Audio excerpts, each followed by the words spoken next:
Merci d'être venu. Je me présente Sophie Malavoie, directrice du Cœur des Sciences. Alors ce soir, on a un débat, vous le savez, sur l'effet placebo. Moi, personnellement, c'est un sujet qui me fascine depuis des décennies. Et c'est sûr que l'effet, il ne fait plus de doute. On sait que ça fonctionne, ça a même des effets physiologiques et biologiques, on va en parler. Donc la question un peu naturelle, on voulait pas juste faire un débat sur l'effet placebo, mais la question qui se pose, c'est si ça marche, est-ce qu'on devrait l'utiliser en médecine? Est-ce qu'on devrait soigner les gens avec l'effet placebo?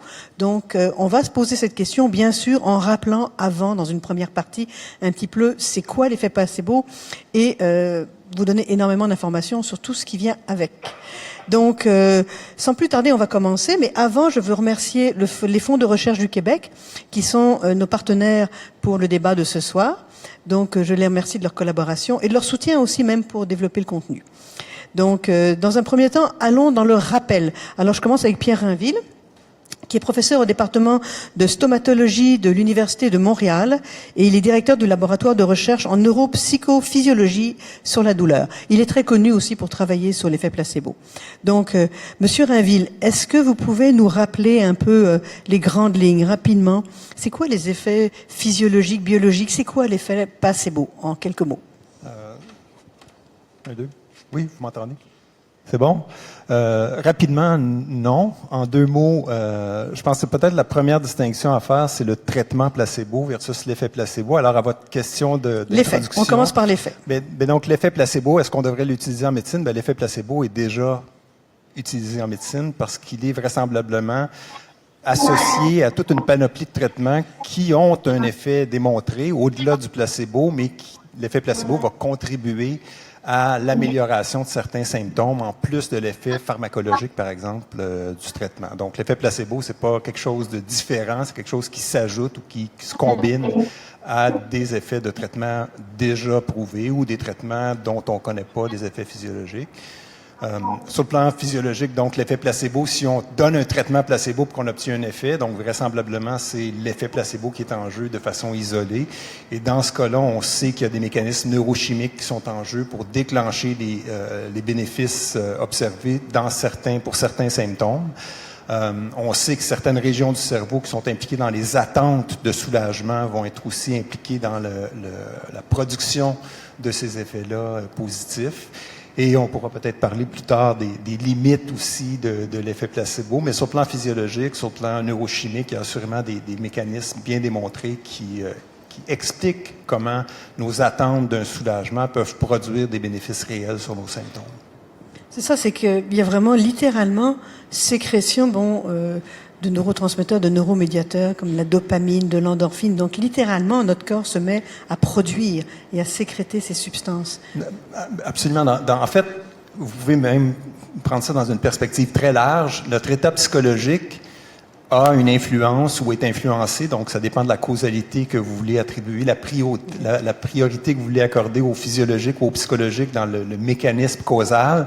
Mais les états psychologiques sont associés à des états physiologiques du cerveau. Et donc, quand on induit une attente positive d'optimisme et d'anticipation de soulagement, évidemment, ça se traduit par des changements sur le plan physiologique, neurochimique, par exemple, dans le contexte de l'analgésie, par la libération d'endorphines, la morphine que le cerveau sécrète. Et donc, la libération de morphine dans notre cerveau, par cette attente-là d'un effet bénéfique, va produire des effets analgésiques. Merci beaucoup. Je vais maintenant poser une question à Serge Marchand, qui est directeur scientifique du Fonds de recherche du Québec Santé. Et il est aussi spécialiste de la douleur. On a les amis ensemble, mais c'est pas un hasard, c'est pas les deux hommes et les deux femmes de chaque côté. Mais il était auparavant professeur au département de médecine des sciences de la santé de l'Université de Sherbrooke. Donc, Monsieur Marchand, justement pour continuer à faire le portrait un peu de l'effet placebo, pour quel problème ça marche le mieux? Est-ce que ça marche pour toutes les maladies ou est-ce qu'il y en a qui sont particulièrement sensibles à cet effet-là? En fait, je ne pense pas qu'on puisse dire est-ce qu'il y a un problème pour lequel ça marche le mieux. C'est sûr que pour certaines problématiques où les attentes peuvent être très élevées, je vais vous donner un exemple. Je pense que tout le monde dans la salle ici a déjà répondu à un placebo. Moi, je suis assez certain de ça. Puis il y en a certains d'entre vous qui allez vous dire, c'est peut-être pas vrai. Moi, je suis assez convaincu. Je vais vous donner un exemple très simple. Vous avez déjà eu mal à la tête une fois, soit que vous avez pris de l'alcool le soir d'avant. Moi, ça m'est jamais arrivé, mais j'ai entendu dire que ça peut être très désagréable. Imaginons, il y a eu quelque chose, vous avez mal à la tête le lendemain, vous prenez un comprimé, indépendamment de celui que vous prenez, vous l'avalez avec le verre d'eau. La plupart du temps, les effets sont commencés avant même que la pilule soit descendue. C'est-à-dire, la plupart des gens vont avaler l'eau, vont dire « Ah, mon Dieu, ça fait du bien au bout de 5 minutes, 10 minutes. » Quand on sait finalement que ça prend plus de temps. Qu'est-ce qui s'est passé? C'est que simplement, votre cerveau a reconnu le geste. Hein? Vous avez été conditionné. Quand on prend une pilule, on l'avale avec un verre d'eau, on sait qu'on a pris un traitement parce qu'on l'a déjà fait avant. Et vous avez des attentes. Vous avez dit « Ah, ça va me faire du bien parce que j'ai vraiment mal à la tête. » Alors, ces deux conditions-là, qu'est-ce qu'elles font? C'est qu'elles reproduisent d'une certaine façon ou elles commencent à reproduire l'effet réel du médicament. Et pour moi, le chercheur qui a fait ça le mieux, qui a le mieux étudié ça, c'est Damasio. Et, pas Damasio, mais c'est-à-dire Benedetti. Et Benedetti et ensuite même une de ses étudiantes qui est maintenant devenue une grande chercheure dans le domaine, ce qu'ils ont fait, c'est qu'ils ont bloqué, comme tu disais, cet effet-là. Alors, on peut pharmacologiquement empêcher le placebo de marcher. Alors, quand on est capable de faire ça, est-ce qu'on se pose la question, est-ce que l'effet existe réellement? Bien, c'est assez évident, on peut le bloquer. Donc, je pense que l'effet placebo, c'est un effet bien réel. Maintenant, c'est pas une panacée. Hein? On va pas guérir. Quand vous dites sur quoi ça fonctionne, ben si j'ai une jambe cassée, puis vous me dites, je vais te donner une pilule placebo, elle va se réparer, ben, je vais peut-être accélérer, je vais peut-être avoir quelque chose dans mon corps, mais je vais avoir la jambe cassée. Là. Elle va pas se réparer. Je vais pas guérir d'un cancer spontanément. Là. Donc, il y a sûrement des choses dans lesquelles on a moins d'effets. Je pourrais pas vous dire lesquelles exactement. Donc, ça c'est limite, comme disait Pierre. Puis je pense que c'est important de savoir. Mais est-ce que ça existe vraiment, puis est-ce qu'on devrait l'utiliser? La réponse est oui. Sauf que, est-ce qu'on a besoin, moi ça c'est mon opinion, là, après on pourra débattre, est-ce qu'on a besoin d'utiliser un placebo? Absolument pas. On en utilise un chaque fois qu'on donne un traitement. Donc, si on vous prescrit un vrai traitement, ben, il est attaché avec un effet placebo plus ou moins grand, dépendamment de ce qu'on va vous avoir dit, et puis on demandera à la clinicienne ici comment réagir à ça. Donc, mais il va y avoir quelque chose à ce niveau-là. Donc, pour moi, sur le plan physiologique, on peut l'enregistrer. D'ailleurs, on fait toutes sortes d'électrophysiologie. Pierre et moi, on fait de la recherche en labo, et on peut enregistrer les effets du placebo. Ben justement, pour continuer sur l'idée de... vous dites tout le monde réagit, on lit des fois dans les littératures c'est 30%, on lit toutes sortes de choses, on lit que les enfants réagissent plus que d'autres. Alors j'ai envie de m'adresser à Sylvie Lafrenet qui est pédiatre intensiviste au centre hospitalier de l'université de Sherbrooke et qui est professeure à la faculté de médecine et des sciences de la santé à l'université de Sherbrooke. Donc justement, est-ce que vous, selon votre expérience, est-ce que tout le monde réagit? Est-ce que c'est vrai que les enfants réagissent particulièrement fortement au placebo? Je vais essayer d'y aller dans l'ordre. Une des choses à quoi réagit l'effet placebo, il faut savoir que l'effet placebo ne fait que calmer un symptôme. Je pense pas qu'on a déjà démontré que l'effet placebo guérissait une maladie. Peut-être le rhume, mais c'est autorésolutif, on n'en parle pas vraiment. Mais est-ce que ça traite une maladie, c'est-à-dire traiter le cancer, l'insuffisance rénale ou l'insuffisance cardiaque? Je pense pas. Ça traite les symptômes. Donc, en ce sens, est-ce que je peux, moi, te donner quelque chose qui va aider tes symptômes? Certes. Je suis d'accord avec Serge, malheureusement, ce sera pas un gros débat, que le gros de l'effet placebo est pour moi du pur relationnel. Parce qu'un placebo tout nu, s'il n'y a pas personne qui te l'offre, ça sert pas à grand-chose. Exemple, j'ai un ordinateur qui t'invite, qui te dit « Prends une des pilules, je te rappelle, dans 3 mois. » Pas sûr que vous allez avoir un effet placebo. Mais si tu fais partie d'une étude, parce que les effets placebo sont, entre autres, pour les pharmaceutiques, hein, est-ce que mon médicament est meilleur qu'un autre? Alors, tu viens, je vais te voir aux 2 semaines, il y a une gentille infirmière qui va t'appeler aux 2 semaines, qui va prendre ta pression, qui va te demander si ça va mieux, as-tu des effets secondaires? Tu vas t'être examiné comme jamais tu l'as fait à tous les jours pour remplir. C'est sûr que tu vas mieux. Hey, quelqu'un s'occupe de moi, puis personne ne s'occupait de moi le mois passé. C'est sûr que l'effet placebo est là, mais c'est du pur relationnel. Et comment, au point de vue neurochimique, déclenche-t-on du relationnel? Ben, il faut voir que si on le déclenche, parce qu'on l'a déjà. C'est pas rien de nouveau. Voilà. Merci beaucoup. Puis c'est fantastique parce que ça fait vraiment le lien avec vous, Samuel, vous nous entendez toujours. Oui, Alors très Samuel bien. Vessière, il est anthropologue et professeur associé à la division de psychiatrie sociale et transculturelle du département de psychiatrie de l'Université McGill. Il travaille entre autres dans le laboratoire d'Amiras, qui travaille énormément sur l'effet placebo. Et c'est intéressant parce que justement le relationnel, on est vraiment là-dedans avec vous. Et vous voyez ça comment, l'effet placebo? Le pouvoir de suggestion, le neuro-enchantement, comme vous avez déjà écrit des articles là-dessus, vous le voyez comment, le pouvoir du placebo? Oui, merci. Est-ce que vous m'entendez? Oui, ça marche. Oui, alors pour moi, je pense qu'il n'y a pas qu'un seul effet placebo, il faut parler d'effet placebo au pluriel. Parce que, si vous voulez, les effets ou les circuits neuronaux qui vont être recrutés vont varier physiologiquement selon la nature de la suggestion, de la maladie et du contexte. Donc, dans un contexte généralisé, pour moi, l'effet placebo, c'est une amélioration de symptômes ou un phénomène de guérison qui s'attribue une rencontre thérapeutique, donc ce relationnel, avec tout son contexte rituel, son contexte symbolique et interpersonnel. Et moi, en tant qu'anthropologue, c'est ça que j'aime bien étudier. Puis après, pour moi, il y a toute une écologie d'indices, d'accessoires, de costumes, de régimes de pouvoir et de savoir qui modulent les attentes et les automatismes de guérison. Mais justement, vous saviez, juste pour enchaîner, je sais que j'ai lu dans des articles que vous avez publiés, ce que je trouvais assez intéressant, c'est que ça apprend d'avoir des croyances collectives, l'importance du prestige, de croire que le médecin ait un certain prestige pour qu'on puisse le croire, dans le relationnel, justement, les facteurs plus sociaux ou anthropologiques. Oui, oui, tout à fait.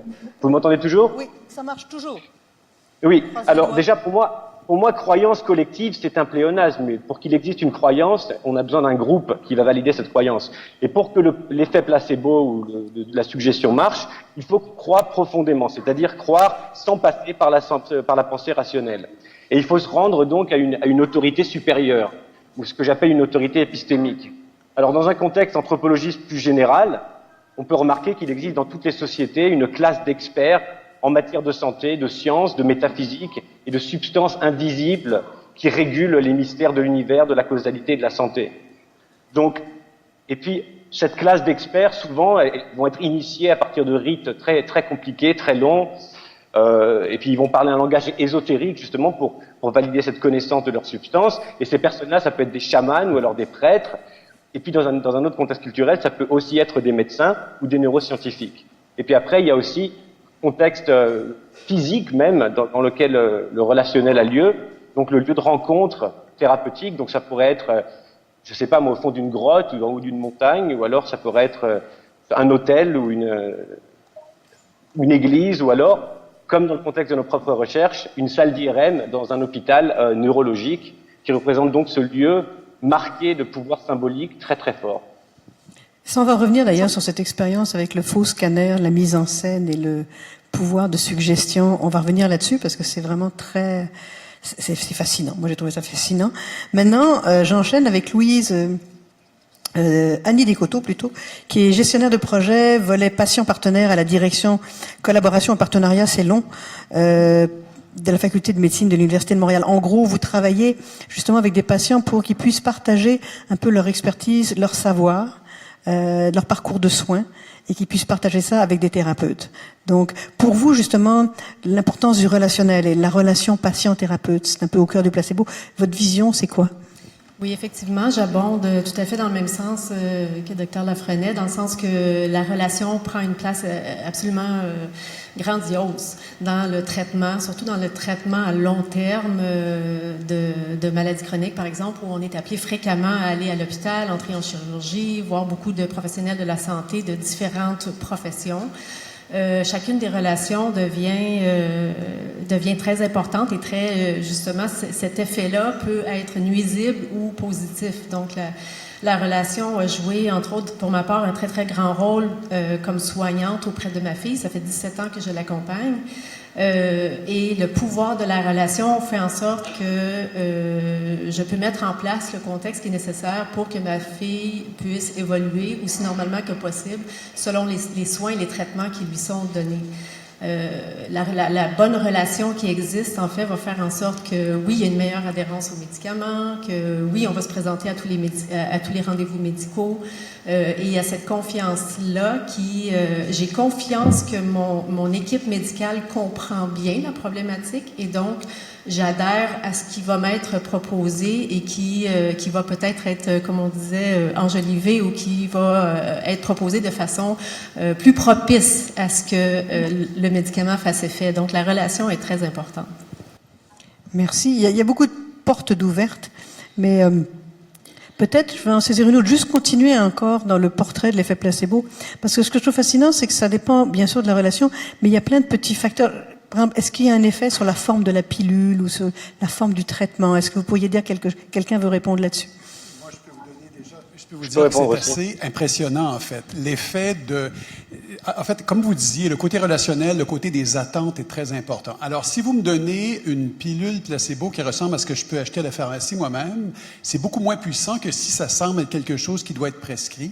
Si j'en prends 2 au lieu d'une, c'est plus puissant aussi. Si c'est une injection, c'est encore... Et ça a été démontré scientifiquement là, par des études où c'était quand même assez bien contrôlé. Si c'est une injection, c'est mieux. Et moi, j'ai travaillé avec des patients qui avaient des électrodes au niveau du cerveau. Alors, qui ont des électrodes dans leur thalamus, qui est un noyau en plein centre du cerveau et qui se donnent des stimulations pour s'enlever des douleurs terribles. Et c'est un effet, je vous dirais, sur le plan physiologique documenté. On a fait des scans et tout ça.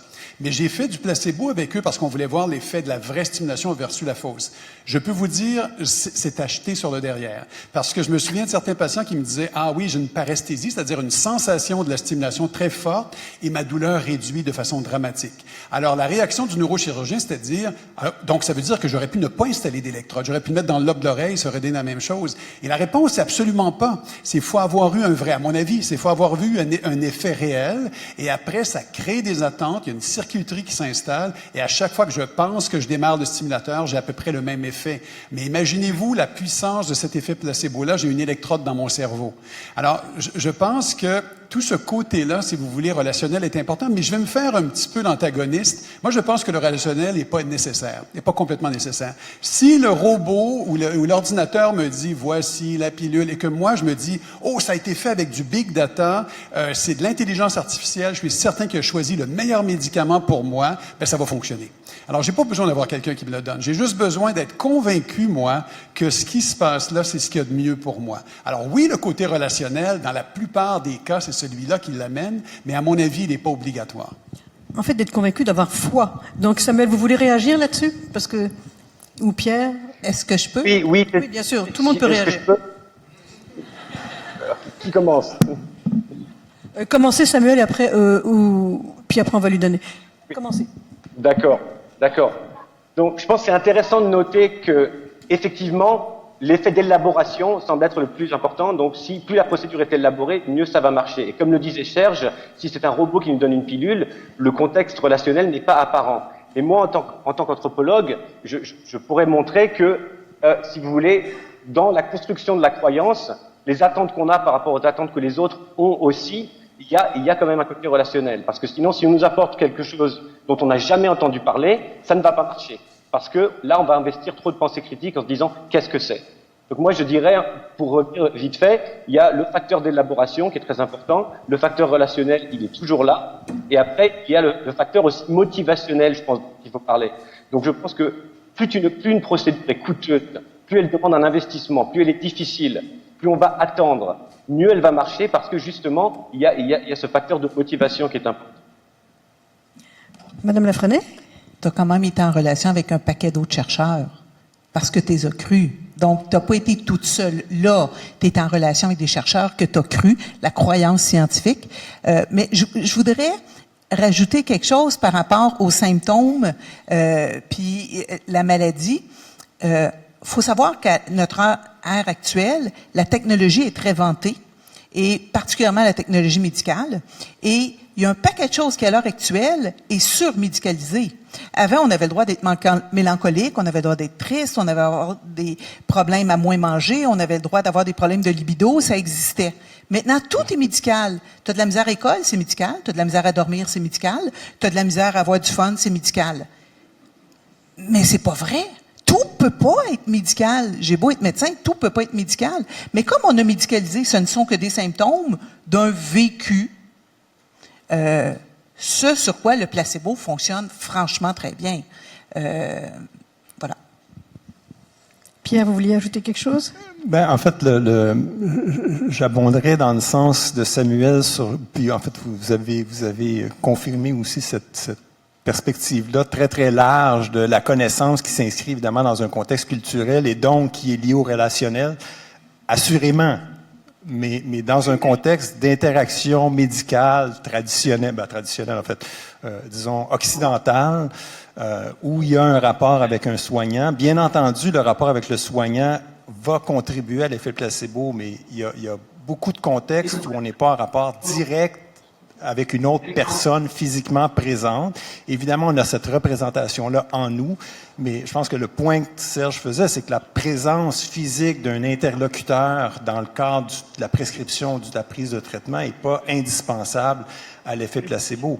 Le facteur déterminant dans un contexte de recherche qui est très, très bien démontré, c'est soit un effet de conditionnement, donc ce que Serge décrivait tout à l'heure, où on a posé un geste thérapeutique de façon répétée, par exemple, aller chercher un comprimé pour soulager une migraine que l'on a de façon répétitive, récurrente depuis plusieurs années, et on sait que le traitement va avoir un effet bénéfique. Cet effet bénéfique-là survient avant même que le traitement, que la substance chimique a été absorbée. Donc, dans ce cas-là, bien entendu, le traitement a été prescrit dans un contexte avec tout un bagage de croyances qui s'y rattache, mais l'effet n'est pas observé de façon intime avec une présence ou un contexte relationnel direct. L'autre mécanisme par lequel ça fonctionne, c'est par les attentes. Donc, dans ce contexte-là, mais ce que Serge décrit, c'est pas nécessaire d'avoir même des attentes. Simplement faire le geste ou être exposé au rituel thérapeutique est suffisant pour produire un effet. L'effet des attentes, lui, est intimement dépendant de l'expérience subjective du patient de la personne qui va avoir, donc qui va générer des attentes. Et là, encore une fois, les attentes sont d'autant plus grandes que le traitement qui est proposé est cohérent avec le système de croyance du patient. Donc, dans un contexte relationnel ou pas, c'est l'arrimage entre les attentes, entre ce qui est proposé et le bagage ou les croyances du patient qui vont faire que l'arrimage va être plus ou moins bon. Et c'est ça, d'après moi, qui est le facteur le plus important pour déterminer s'il va y avoir un effet placebo ou pas, ou si l'effet placebo va contribuer à l'efficacité thérapeutique. Samuel, j'ai envie de vous demander, parce que bon, il se trouve que j'ai lu et j'ai vu le vidéo sur l'expérience que vous avez faite avec le faux scanner. Est-ce que vous pourriez en parler un petit peu, parce qu'il y a toute la mise en scène que vous avez faite pour renforcer l'attente ou la suggestion de... Est-ce que vous pourriez en parler rapidement?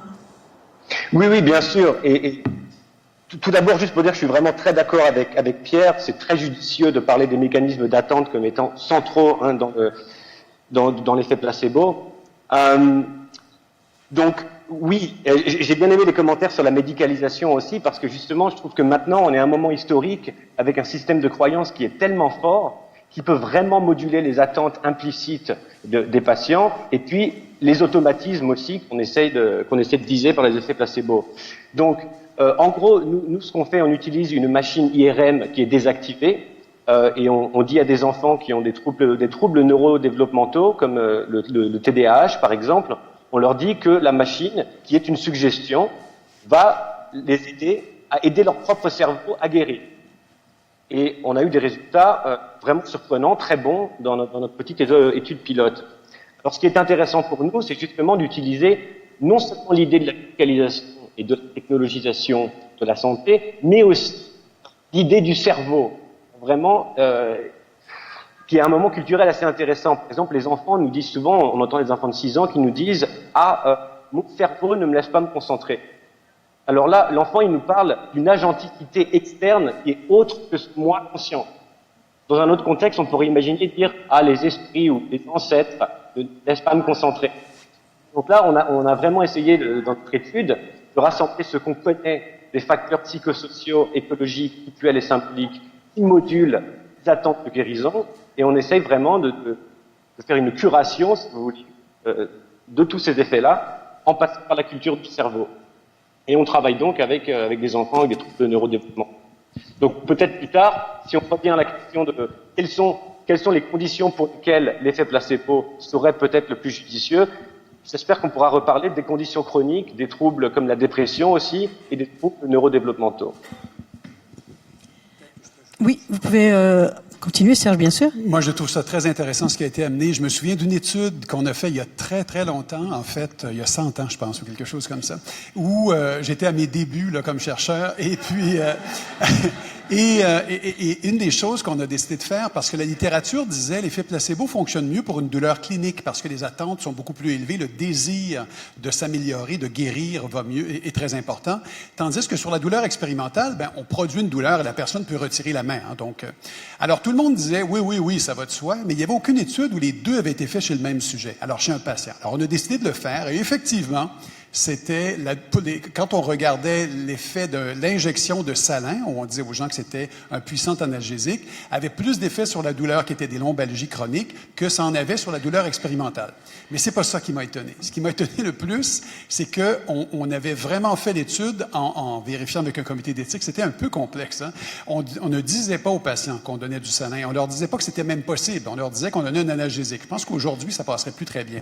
Mais à l'époque, ça avait bien passé. Et quand on l'a fait, on a des patients qui sont venus voir, qui nous ont téléphoné 2 jours plus tard pour dire « Moi, ça y est, ça va, j'ai plus mal. Je ne sais pas ce que vous m'avez donné, mais maintenant, ça va bien. 1 semaine plus tard, c'est fini. Ça fait 10 ans que j'ai mal. » Qu'est-ce qu'on fait avec ces gens-là? On leur dit non, vous avez eu un placebo. Alors, ce qu'on a essayé de faire, on a essayé d'approcher avec eux en leur disant, vous savez, c'est très puissant, et ainsi de suite.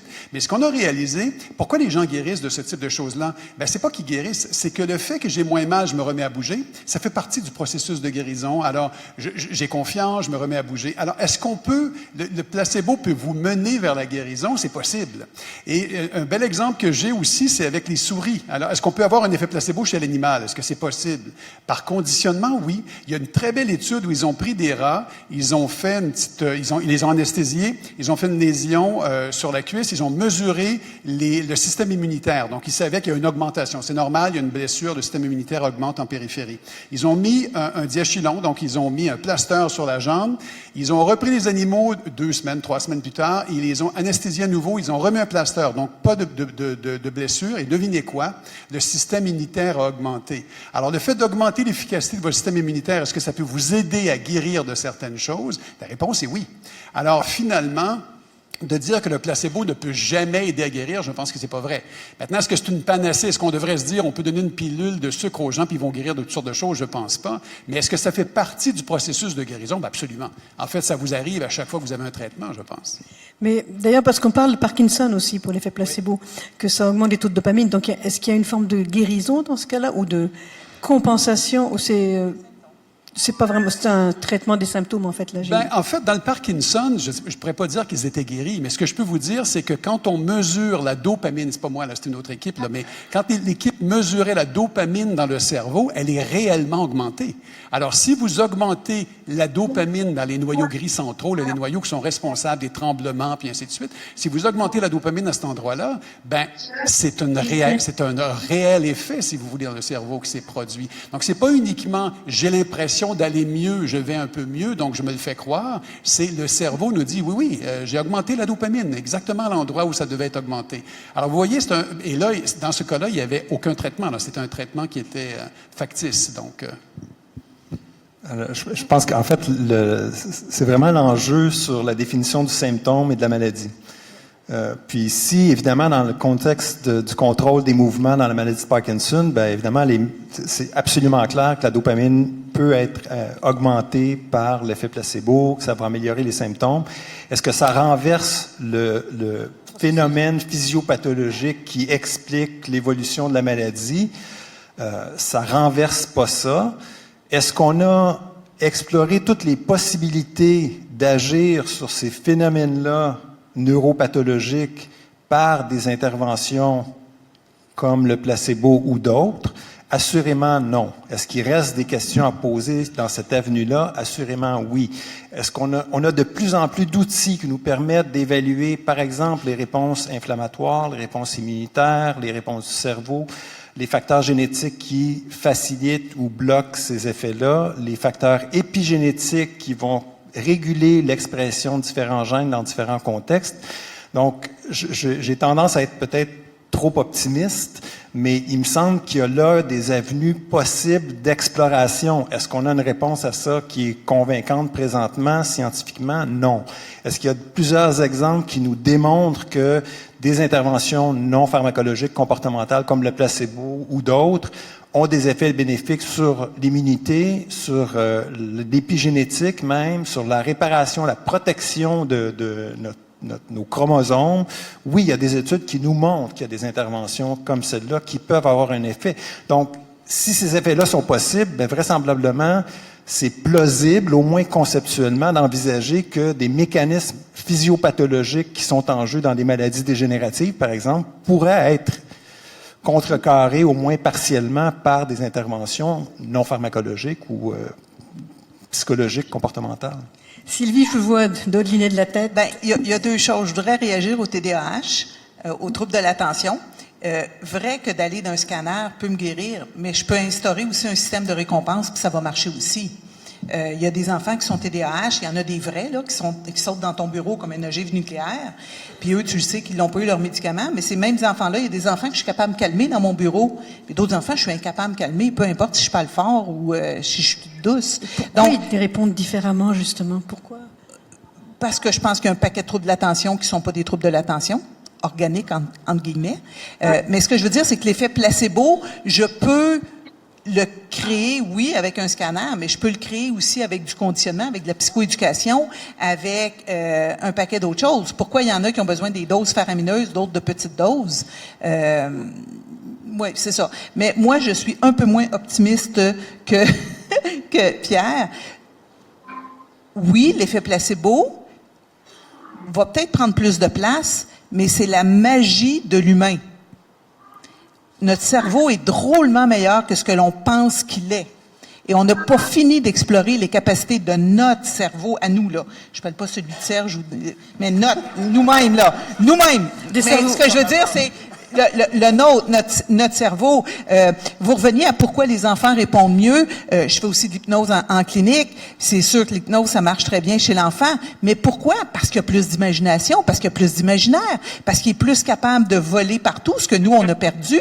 Mais c'est juste que les enfants ont un plus beau cerveau que le nôtre, nettement moins rationnel, nettement moins cognitif. Et ça fait des miracles. Mais l'effet placebo, c'est, entre guillemets, un peu le cerveau de l'enfant, de celui qui est capable de l'utiliser. Fait que, et, comme clinicienne, je voudrais pas que le placebo nous remplace parce que j'aurais plus d'ouvrage. Parce que c'est relationnel. Quel aveu. Ben, justement, j'ai envie de me tourner vers Samuel parce que je sais que vous voulez réagir, mais est-ce que, justement, le placebo, ça permet pas de court-circuiter un peu notre cerveau rationnel et de donner accès à toute la puissance de notre cerveau qui se, finalement, corrige de lui-même? Oui, vous avez lu mes pensées. C'est vraiment de ça dont je voulais parler. J'ai surtout lu vos articles. Là, j'ai l'air intelligente, mais c'est parce que je sais lire.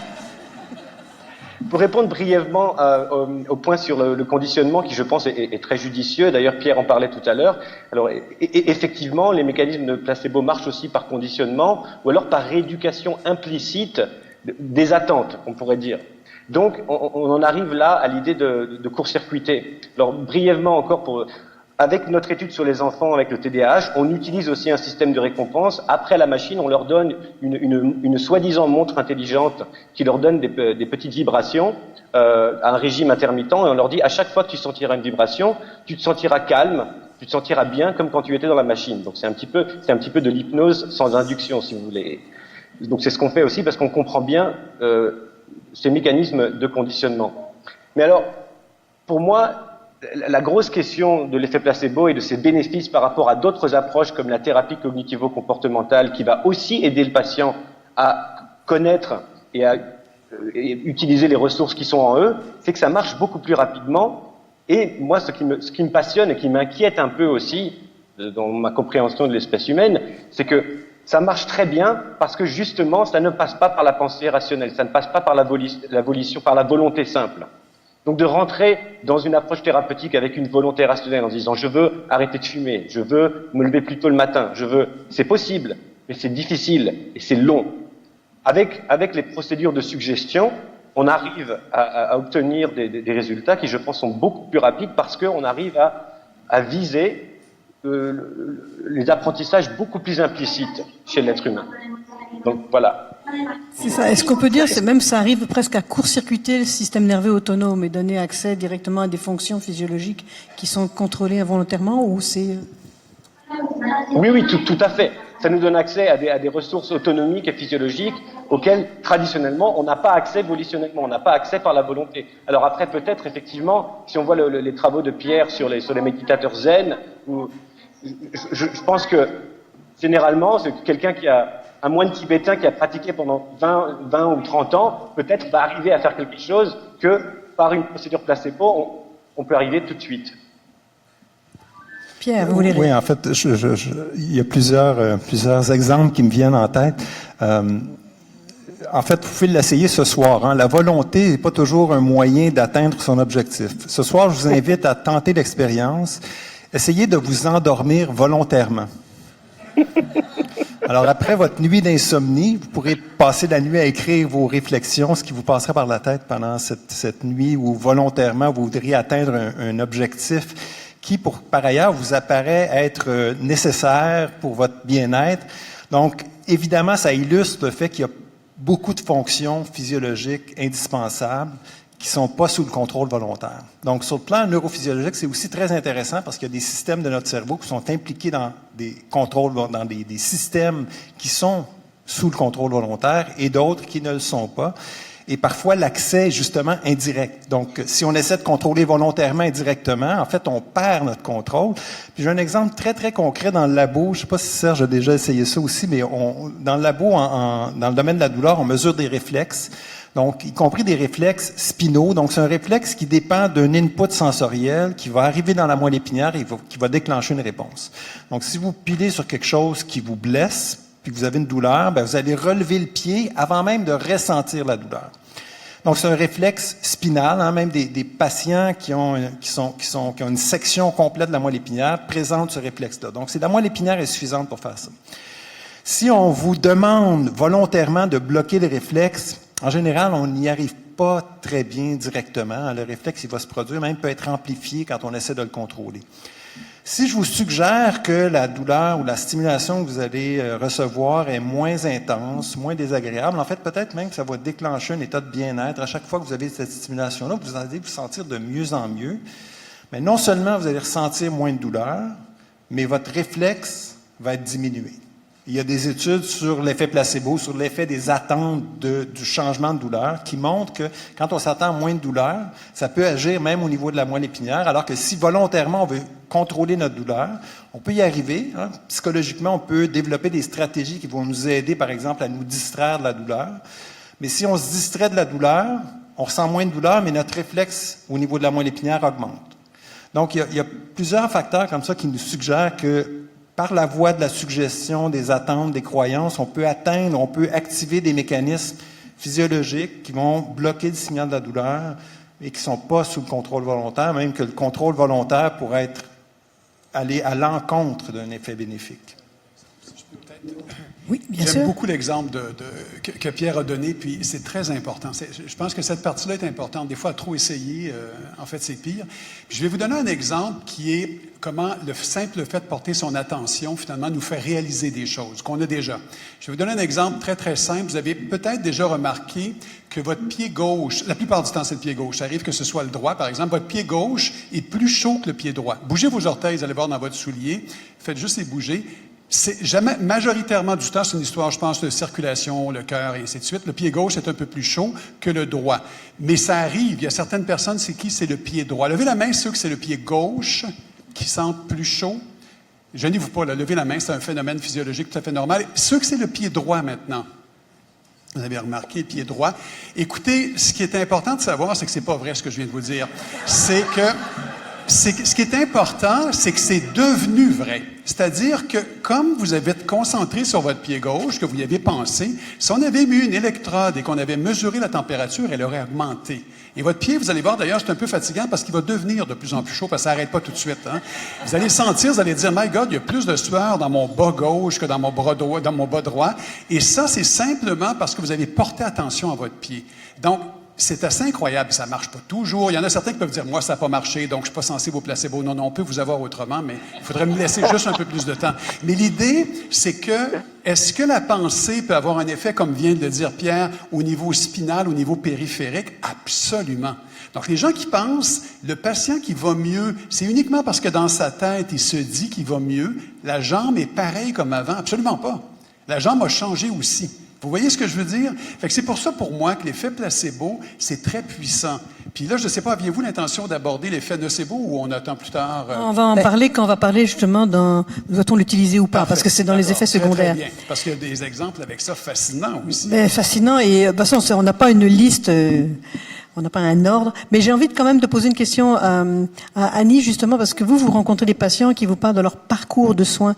Est-ce que, justement, certains parlent de l'effet placebo ou sont conscients de ce pouvoir qu'ils ont de s'auto-guérir, finalement? Oui, tout à fait. Puis la plupart d'entre eux vont préciser la relation comme étant un effet placebo, non pas comme un traitement qu'ils auraient reçu ou quoi que ce soit, mais vraiment vont mettre l'accent sur le fait que la relation va les aider à se sentir mieux et justement atténuer certains symptômes qui sont plus dérangeants que d'autres. Donc, la réponse instinctive de tout le monde, c'est le bienfait de la relation ou justement une mauvaise relation qui peut amener un mal-être chez eux. Et est-ce qu'il y a aussi, vous observez l'effet de la volonté, par exemple, des gens qui se disent, qui sont plus des combattants et qui ont une confiance et qui vont vaincre la maladie. Est-ce que ça, vous l'observez ou c'est des choses que... Pas tant. Non, pas tant que ça. La volonté, je pense que la volonté est là au départ de faire avec et comment ils vont se mobiliser pour faire avec. Donc, c'est plus dans leur mobilisation de ce qu'ils sont et de ce qu'ils connaissent et comment ils vont le faire avec leur équipe ou avec leurs professionnels préférés, par exemple. Oui, bien sûr. Bien sûr, oui. C'est pas tout à fait sur l'effet placebo, mais par rapport à la confiance, à 45 ans, j'ai décidé de faire un doctorat. C'est pas grave. Ce que j'étudiais, c'était les parents dont l'enfant souffre d'une maladie incurable, pas le cancer, là, mais des maladies neurodégénératives. Et je voulais voir comment la dimension narrative, la dimension identitaire jouait de là-dedans. Et justement, ceux qui font trop confiance au monde médical, c'est ceux qui ne sont pas auteurs de leur vie. Ils laissent le monde médical écrire le scénario de leur vie. C'est les plus malheureux. Il y a ceux qui ne croient à personne. Ils ne croient pas au docteur, ils ne croient pas aux voisins, ils ne croient pas à rien. C'est les deuxièmes plus malheureux. Les moins malheureux, c'est ceux qui ont cette relation-là de « tu m'en donnes, mais je demeure auteur de ma vie. Je demeure auteur de ce qui me plaît, de ce qui me plaît pas. » Fait que la confiance absolue, c'est de loin les plus malheureux. Fait que c'est pas toujours une question de confiance. Et je raconte cette toute petite histoire d'une dame qui était sûre que son enfant né prématurément, qui avait manqué beaucoup d'oxygène, si elle suivait tout ce qui était écrit en ergo et en physiothérapie, son enfant irait mieux. Ce qui fait qu'elle a fait un paquet de traitements, mais il y avait toujours les thérapeutes qui le faisaient. C'était jamais elle qui touchait à sa fille. C'était toujours les thérapeutes. Et à 6 ans, non seulement sa fille n'allait pas mieux, mais elle était toujours incapable de donner le bain de son enfant parce qu'elle lui avait jamais touché. Donc, l'effet placebo, pour introduire l'effet nocebo et le conditionnement, c'est bien parti. On va y revenir, parce que c'est quelque chose d'important. Juste pour compléter un peu le tableau, on va passer à la question de ce soir, mais parce que ça marche aussi sur les problèmes de santé mentale, la dépression, surtout dans des choses qui ne sont pas vraiment des maladies physiologiques, mais là je dis une bêtise, mais en fait, est-ce que certains voudraient parler sur les problèmes parce qu'on lit des fois que tous les médicaments pour les antidépresseurs, c'était surtout un effet placebo. Est-ce que c'est encore vrai? Est-ce que ça a varié cette réponse-là? Je peux en parler vite fait, oui. À vous. Oui, je pense qu'en fait le consensus maintenant, c'est que les inhibiteurs de sérotonine marche surtout par effet placebo pour les cas de dépression basse et modérée. Pour les cas de dépression sévère, ce n'est pas forcément le cas. Mais je pense que la maladie mentale, parce que la maladie mentale a quand même un statut ontologique assez bizarre. On peut essayer d'être très matérialiste là-dessus et dire tout est chimique, mais là, c'est là ici où on se rend compte que peut-être notre matérialisme, notre neuroréductionnisme est allé trop loin. Ce sont quand même des troubles qu'on ne comprend pas très bien. Donc il semble beaucoup de troubles mentaux semblent bien répondre au placebo. Moi, une question un petit peu controversée que j'aimerais poser aussi, c'est justement l'effet nocebo collectif des croyances par rapport aux maladies mentales. Donc, il y a quelque chose d'intéressant dans le cas de la dépression, c'est que non seulement pour les cas de dépression basse et modérée, il semblerait que les médicaments ne marchent pas mieux que les effets placebo, mais pendant les derniers 20 ans, ça a été démontré que les inhibiteurs de sérotonine marchent mieux et que l'effet placebo a aussi augmenté. Alors, qu'est-ce qui s'est passé dans les derniers 20 ans? Eh bien, on a tous commencé à accepter que la dépression est une vraie maladie physique, chimique, et qu'elle doit être traitée pharmacologiquement avec des médicaments.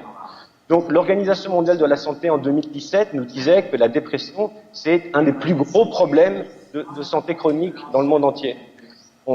Je sais pas, ceux d'entre vous qui enseignent à l'université peut-être le voient aussi. On a vraiment ce qu'on appelle souvent une crise de maladie mentale. Les gens semblent souffrir de dépression de plus en plus. Alors, c'est sûr il y a des facteurs écologiques, il y a des facteurs socio-économiques. L'isolation est énorme, mais moi la question que j'aimerais poser encore, c'est est-ce que nos croyances réductives dans les maladies mentales, comme étant des maladies de cerveau, seraient-elles un effet nocebo, qui a un effet négatif sur l'expérience humaine? Est-ce qu'il y en a qui veulent réagir là-dessus? C'est une grosse question. Pierre? Non, je vais garder mon micro. Vous avez un micro. Écoutez, moi, je pense qu'il faut être très prudent.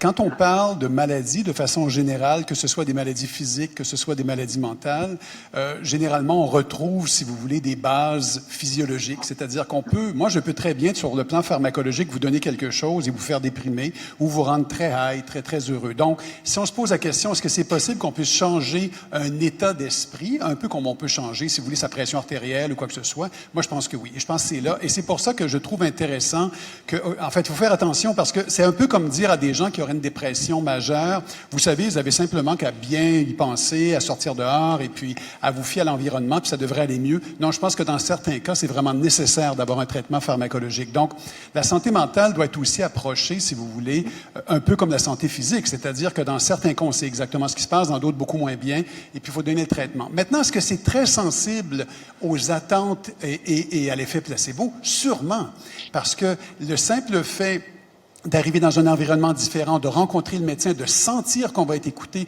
de savoir que quelqu'un nous prend en charge, bien, on peut déjà démarrer ce processus-là. En ce qui concerne la sérotonine, mais il y a aussi la noradrénaline, et là, on entre dans un univers, parce que quand on parle de troubles de santé mentale, on parle de sérotonine, de noradrénaline, de dopamine, et j'en passe. Il y en a une collection, et ça semble être très différent d'un individu à l'autre aussi. Donc, il y a des caractéristiques. Alors, je trouve que c'est un domaine qui est extrêmement complexe. Quand on parle de santé mentale, on est dans une grande complexité. Je suis d'accord que c'est un des domaines où on a beaucoup étudié l'effet placebo. D'ailleurs, il y a une étude que j'avais trouvée très intéressante. On donnait des antidépresseurs à des gens. Je vais vous inventer là un dosage, d'accord? On donnait 4 comprimés par jour, d'accord? Alors, on a essayé 3 comprimés en placebo. Le résultat était exactement le même. 2 comprimés en placebo. Le résultat était comparable, et là, ça s'est arrêté là, dès qu'on diminuait. Alors, c'est une vieille étude, là. Je veux dire, il y a sûrement eu plein d'autres études par la suite, mais c'est un peu comme si on disait, peut-être que les dosages, on n'y est pas encore, donc il y a peut-être une composante d'attente, mais en tout cas, moi, selon mon point de vue, il faut être prudent quand même, parce que de faire la différence entre une maladie physique et une maladie mentale, quand on parle de placebo, moi, je serais pas très à l'aise, si vous voulez. Parfait. Ouais, en fait, encore une fois, ça évoque beaucoup de questions très fondamentales à la fois sur le plan de notre conception de la santé de la maladie, puis sur l'apport de la recherche fondamentale qui nous dit, oui, c'est la sérotonine, oui, c'est la noradrénaline, ça dépend du contexte, etc., etc. Peut-être là-dessus en particulier, il faut reconnaître la distance entre le modèle expérimental de la recherche fondamentale et la réalité clinique. Puis notre compréhension fondamentale de la réalité clinique est basée sur des études qui n'utilisent pas nécessairement des modèles qui sont très valides par rapport à la complexité de nos vies, de notre culture, de notre environnement, etc. Donc, c'est très difficile de faire un lien. En fait, il faut accepter que nos théories biomédicales, en particulier dans le contexte de la santé mentale, sont des théories. Voilà. Je ne sais pas si on doit dire... En fait, l'autre point que je voulais soulever, c'est la notion de santé et de maladie. Je pense que Samuel évoquait aussi cette question-là, puis même Sylvie, dès le début, a mentionné cette question-là. Si je vous dis que la grippe est causée par un virus, vous allez me dire, ben oui, c'est évident. Hein, la grippe est causée par un virus. Pourtant, à chaque hiver, on est probablement tous, ou la plupart d'entre nous, sommes exposés au virus de la grippe d'une façon ou d'une autre. Pourtant, on n'a pas tous les symptômes, on ne va pas tous attraper la grippe. Pour toutes sortes de raisons contextuelles, de prédisposition, de capacité de notre système immunitaire à combattre l'intrus. Mais malgré ça, on va définir la grippe comme l'exposition, le développement d'un virus dans notre organisme. Or, la grippe, c'est la rencontre entre le virus et l'organisme vulnérable.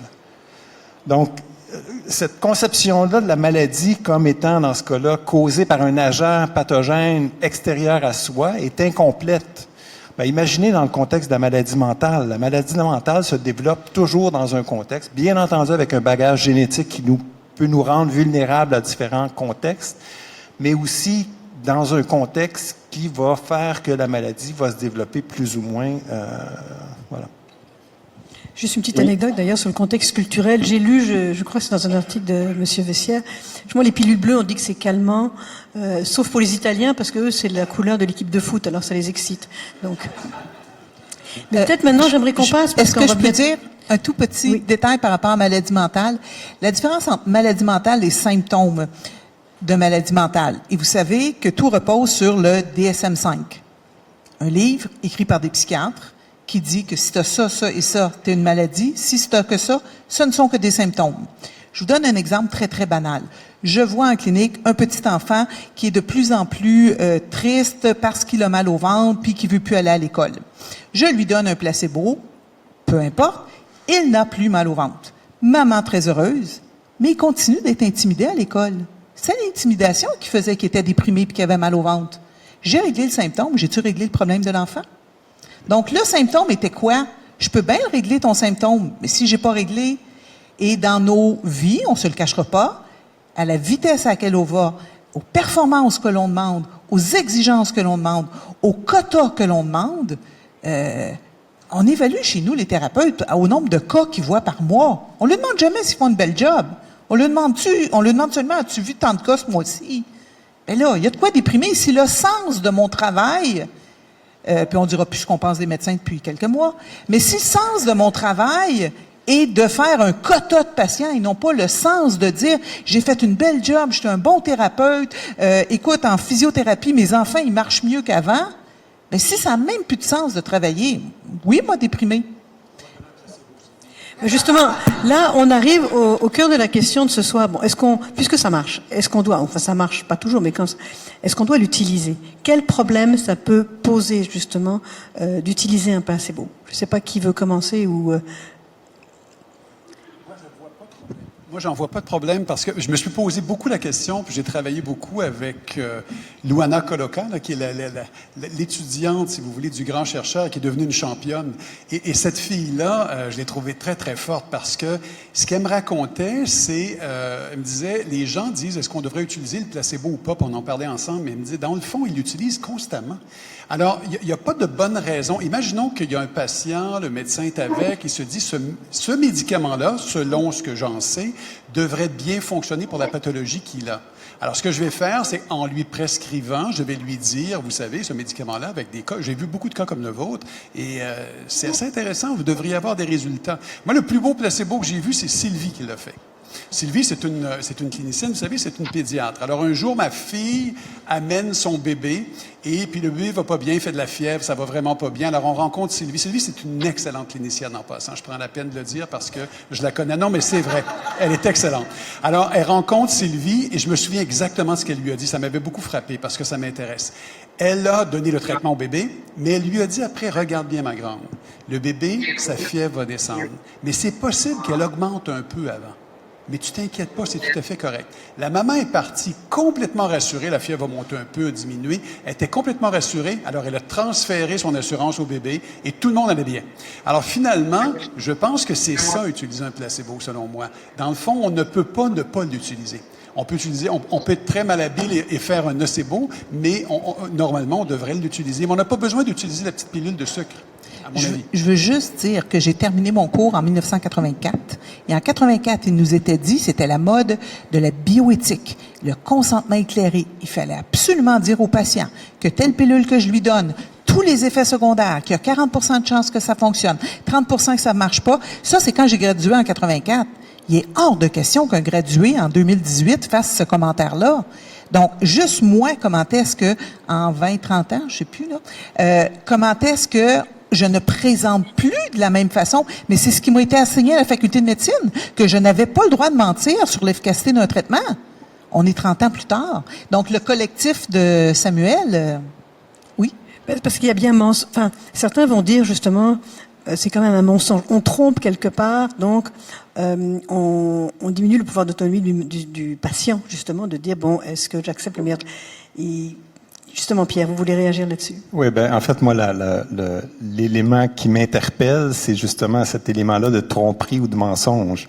L'effet placebo qui fait partie d'un traitement que l'on croit sincèrement, avec toute la bienveillance qu'on croit efficace, c'est une chose. De prescrire et de tromper le patient à son insu pour des bénéfices, en fait, c'est une éthique utilitaire. Hein? La fin justifie les moyens. Puisqu'il va mieux, c'est mon objectif, c'est son objectif, il va mieux, donc ça va bien.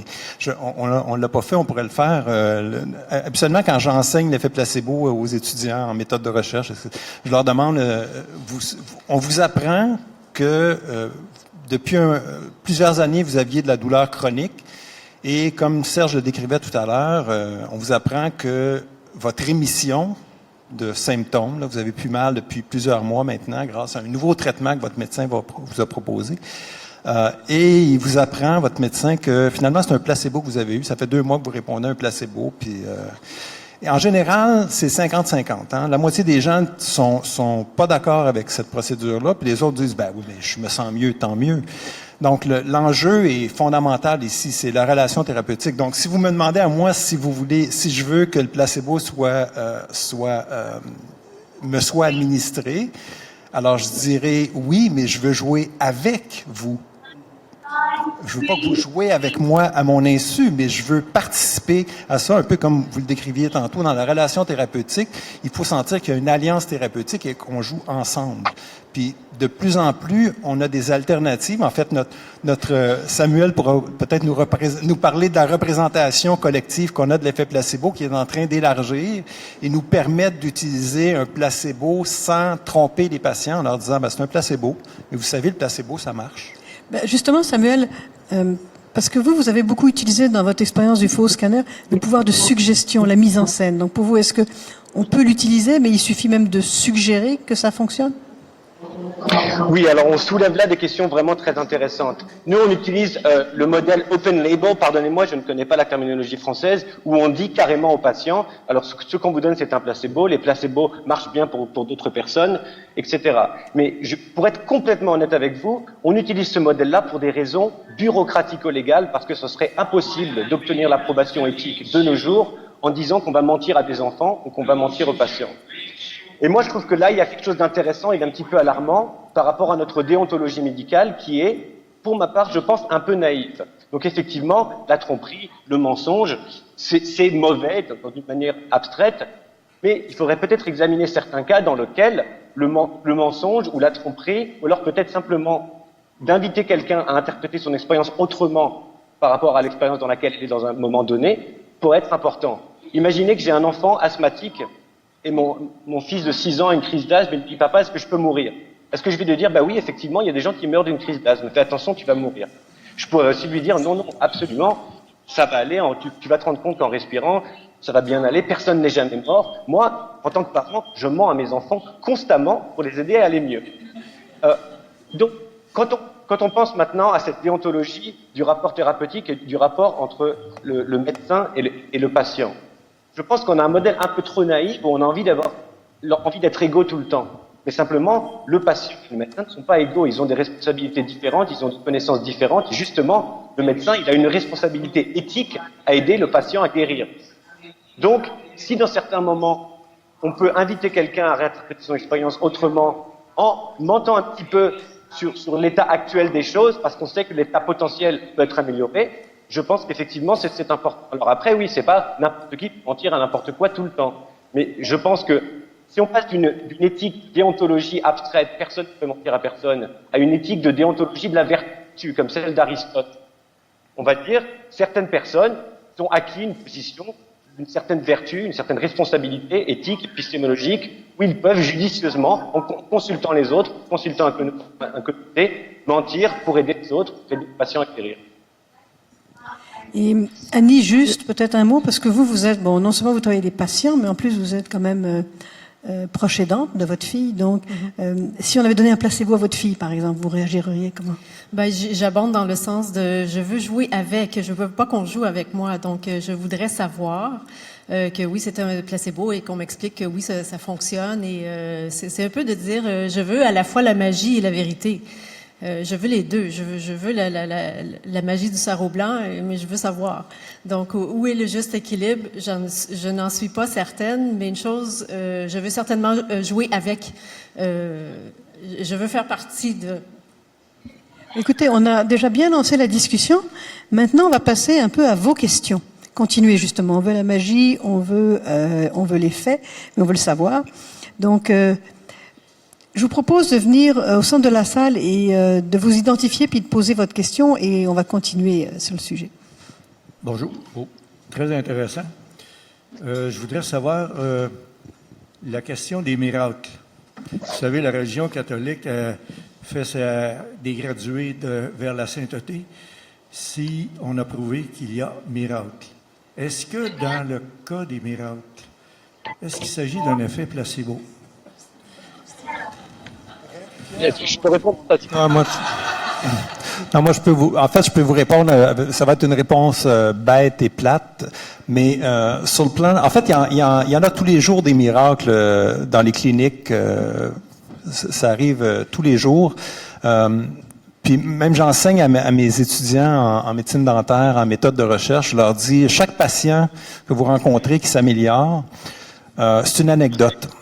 C'est un bénéfice et vous allez vous attribuer ces succès, vous allez attribuer ces succès-là thérapeutiques à vos grandes qualités de thérapeute. Mais en réalité, chaque anecdote est impossible à analyser sur le plan de la causalité. C'est impossible de démontrer avec certitude qu'un événement est causé par une chose ou une autre.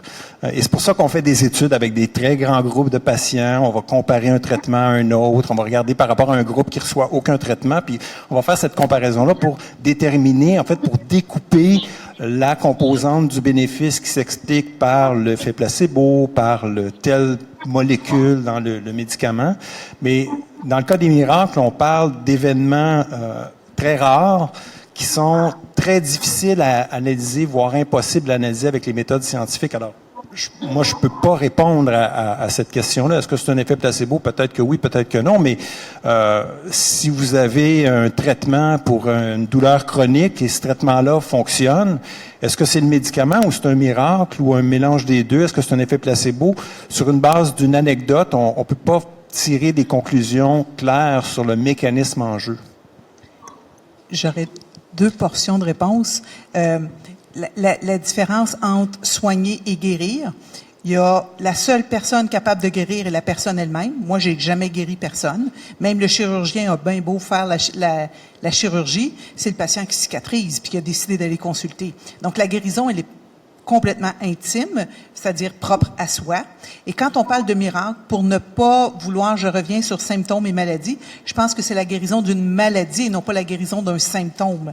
Parce que si un symptôme s'en va, c'est ton monsieur qui a reçu du placebo et qui va mieux avec son mal de dos. C'est un miracle, c'est subjectif. C'est la disparition du symptôme subjectif. Je pense que pour que ça soit un miracle, il faut qu'une maladie soit disparue, qu'une tumeur disparaisse. Ça ne fait pas une critique de la religion catholique, mais est-ce qu'un miracle existe? Est-ce que c'est un placebo? Peu importe, c'est une guérison qui vient de l'intérieur et ça, que ça soit via ce qu'il voudra. Samuel, vous avez quelque chose à... Les miracles? Oui, j'ai plein de choses à dire, bien sûr. Je voudrais tout d'abord brièvement apporter une petite modification à la définition du mot symptôme. Moi, j'aimerais rappeler que On ne vous voit plus là. Balancez un petit peu. Voilà. Vous me voyez? Vous m'entendez bien? Vous avez un très beau gilet, mais le visage, c'est mieux. D'accord. Merci. Non, c'est-à-dire que le symptôme en soi n'est pas un fait biologique qui serait neutre d'interprétation culturelle. Donc, tout symptôme neurophysiologique, même signal neurophysiologique, il a besoin d'une interprétation cognitive qui elle-même a besoin d'un cadre culturel. Et j'aimerais juste montrer un petit exemple sur les symptômes, justement pour en revenir à la question du miracle. Il y a une anthropologue américaine qui s'appelle Tanya Luhrmann, qui travaille avec les évangéliques chrétiens, qui apprennent à entendre la voix de Dieu. Donc elle fait aussi des expériences psychologiques sur ces gens-là, et elle trouve que dans certains contextes, après beaucoup de prières, après beaucoup de temps, certaines personnes arrivent à entendre vraiment la voix de Dieu. Donc, ils arrivent à avoir des hallucinations auditives, mais qui seraient désirées. Donc, on peut voir que dans un autre contexte, une hallucination auditive, elle pourrait être interprétée de manière terrifiante. D'ailleurs, Tanya Luhrmann, ce qui montre, elle étudie aussi la schizophrénie au travers des cultures. Donc, elle étudie des schizophrènes, par exemple, au Ghana et en Inde, qui ont des expériences, des hallucinations auditives qui sont involontaires, donc qui leur font un petit peu peur, mais les voix leur disent des choses vraiment différentes. Par exemple, en Inde et au Ghana, les voix disent des choses comme « va te laver les mains » ou alors « va t'occuper de ta mère ». Et ces gens-là, en fait, ont une qualité de vie assez bonne, alors que les schizophrènes qui ont peut-être les mêmes troubles de cerveau à la base aux États-Unis, dans un contexte qui définit la maladie mentale autrement, ont des expériences vraiment terrifiantes. Donc ça, c'est juste encore pour montrer quelques exemples, pour parler un petit peu de la dimension culturelle de la symptomatologie.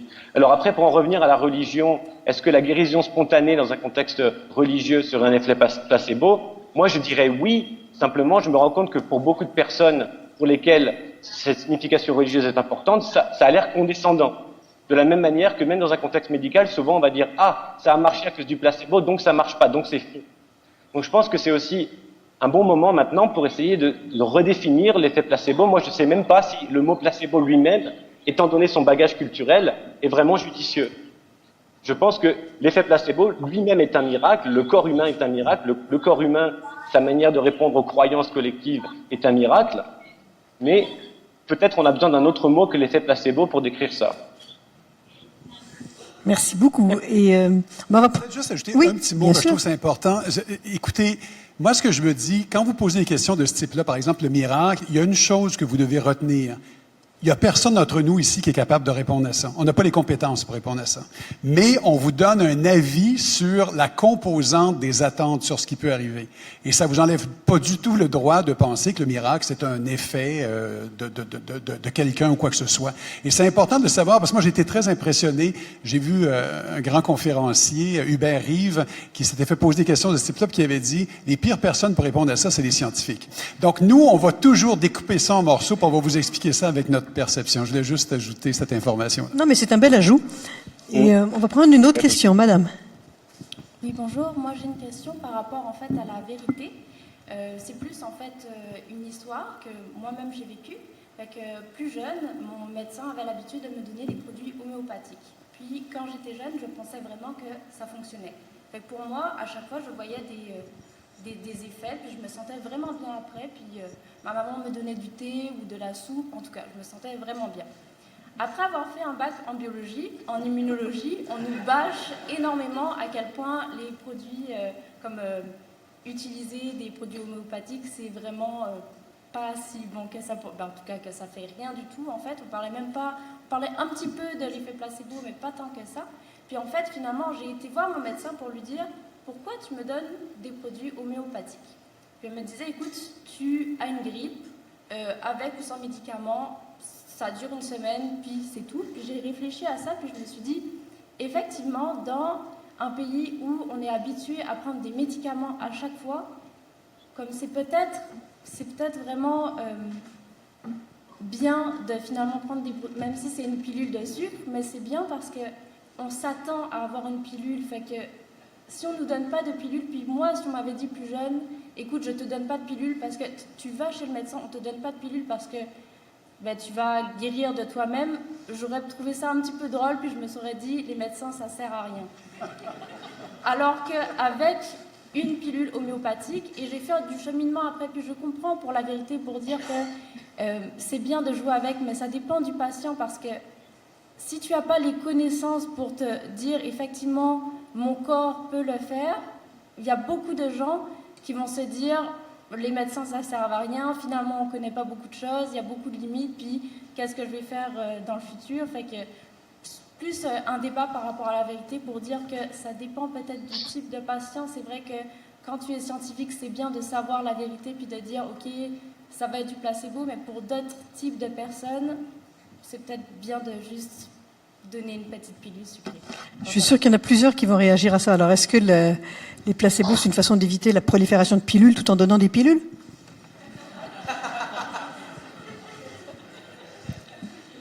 Je vous raconte une petite étude faite il y a une dizaine d'années par une de mes résidentes. C'est vrai que c'est les antibiotiques qui est autre chose. S'il y a quelque chose qui est anti-placebo, puis arrêtez de me... antibiotiques et vaccins, il n'y a rien, il n'y a aucun placebo qui arrive avec ça. Quand c'est donné pour la bonne cause, on est bien d'accord. C'était la mode il y a 10 ans où il fallait arrêter de donner des antibiotiques, on en donnait trop aux enfants. Alors, puis on partait à partir de 2 ans, puis on disait, oui, mais les docteurs, ils veulent donner des antibiotiques. Puis moi, je disais, vous sûr que c'est pas les parents qui veulent des antibiotiques? Alors, l'étude était très simple. On sait que 20% des otites vont avoir besoin des antibiotiques, 80% vont guérir seuls. Peu importe ce que vous faites, c'est autorésolutif.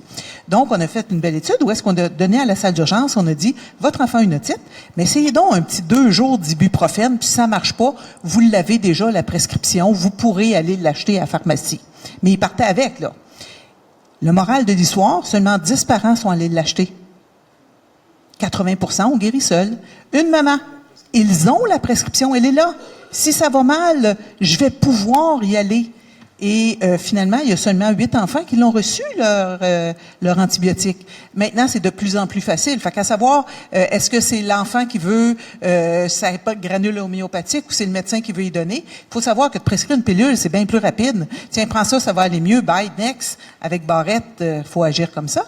Mais c'est beaucoup plus compliqué de te dire, écoute, on va essayer sans médicaments. Oui, mais regarde, je te propose. Oui, mais écoute, on se reprend rendez-vous si ça marche pas. Hey, ça, là, c'est 8 minutes de plus, là. Non, mais... Les patients entendent beaucoup parce que je parle au lieu de donner des pilules, mais effectivement, c'est ça. Mais entre la vérité, mais on a le droit d'enjoliver, effectivement, puis que la granule homéopathique aide, bien d'accord. En fait, l'histoire est très parlante. Puis il y a eu déjà quelques études sur les pratiques des médecins. Donc, par sondage, c'est pas les études de mieux contrôler, mais par des sondages anonymes où les médecins, et on leur demandait explicitement, est-ce que vous avez déjà prescrit un placebo, dans quel contexte? Et en fait, c'est exceptionnel que les médecins vont tromper volontairement en prescrivant un placebo. Par ailleurs, il y avait plus de la moitié des médecins, même, je pense que c'est autour de 70-75%, une étude anglaise, je présume qu'elle se transposerait bien ici, admettait avoir encouragé les patients à utiliser des produits qu'ils savent inefficaces sur le plan scientifique, mais qu'ils savent par ailleurs inoffensifs, donc dont l'innocuité est des bien exemples démontrée. de produits, par exemple. On parle d'homéopathie, de vitamines. Homéopathie, vitamines, donc qui vont encourager les patients qui leur demandent, par exemple, est-ce que je devrais prendre est-ce que je devrais prendre des tisanes à l'échinacée pour me soigner cet hiver? Puis des médecins qui vont encourager, pas seulement dire, ou en fait pas leur donner la vérité scientifique, les études bien contrôlées. En fait, je ne sais pas pour les échinacées, mais les études bien contrôlées, disons, ne sont pas efficaces.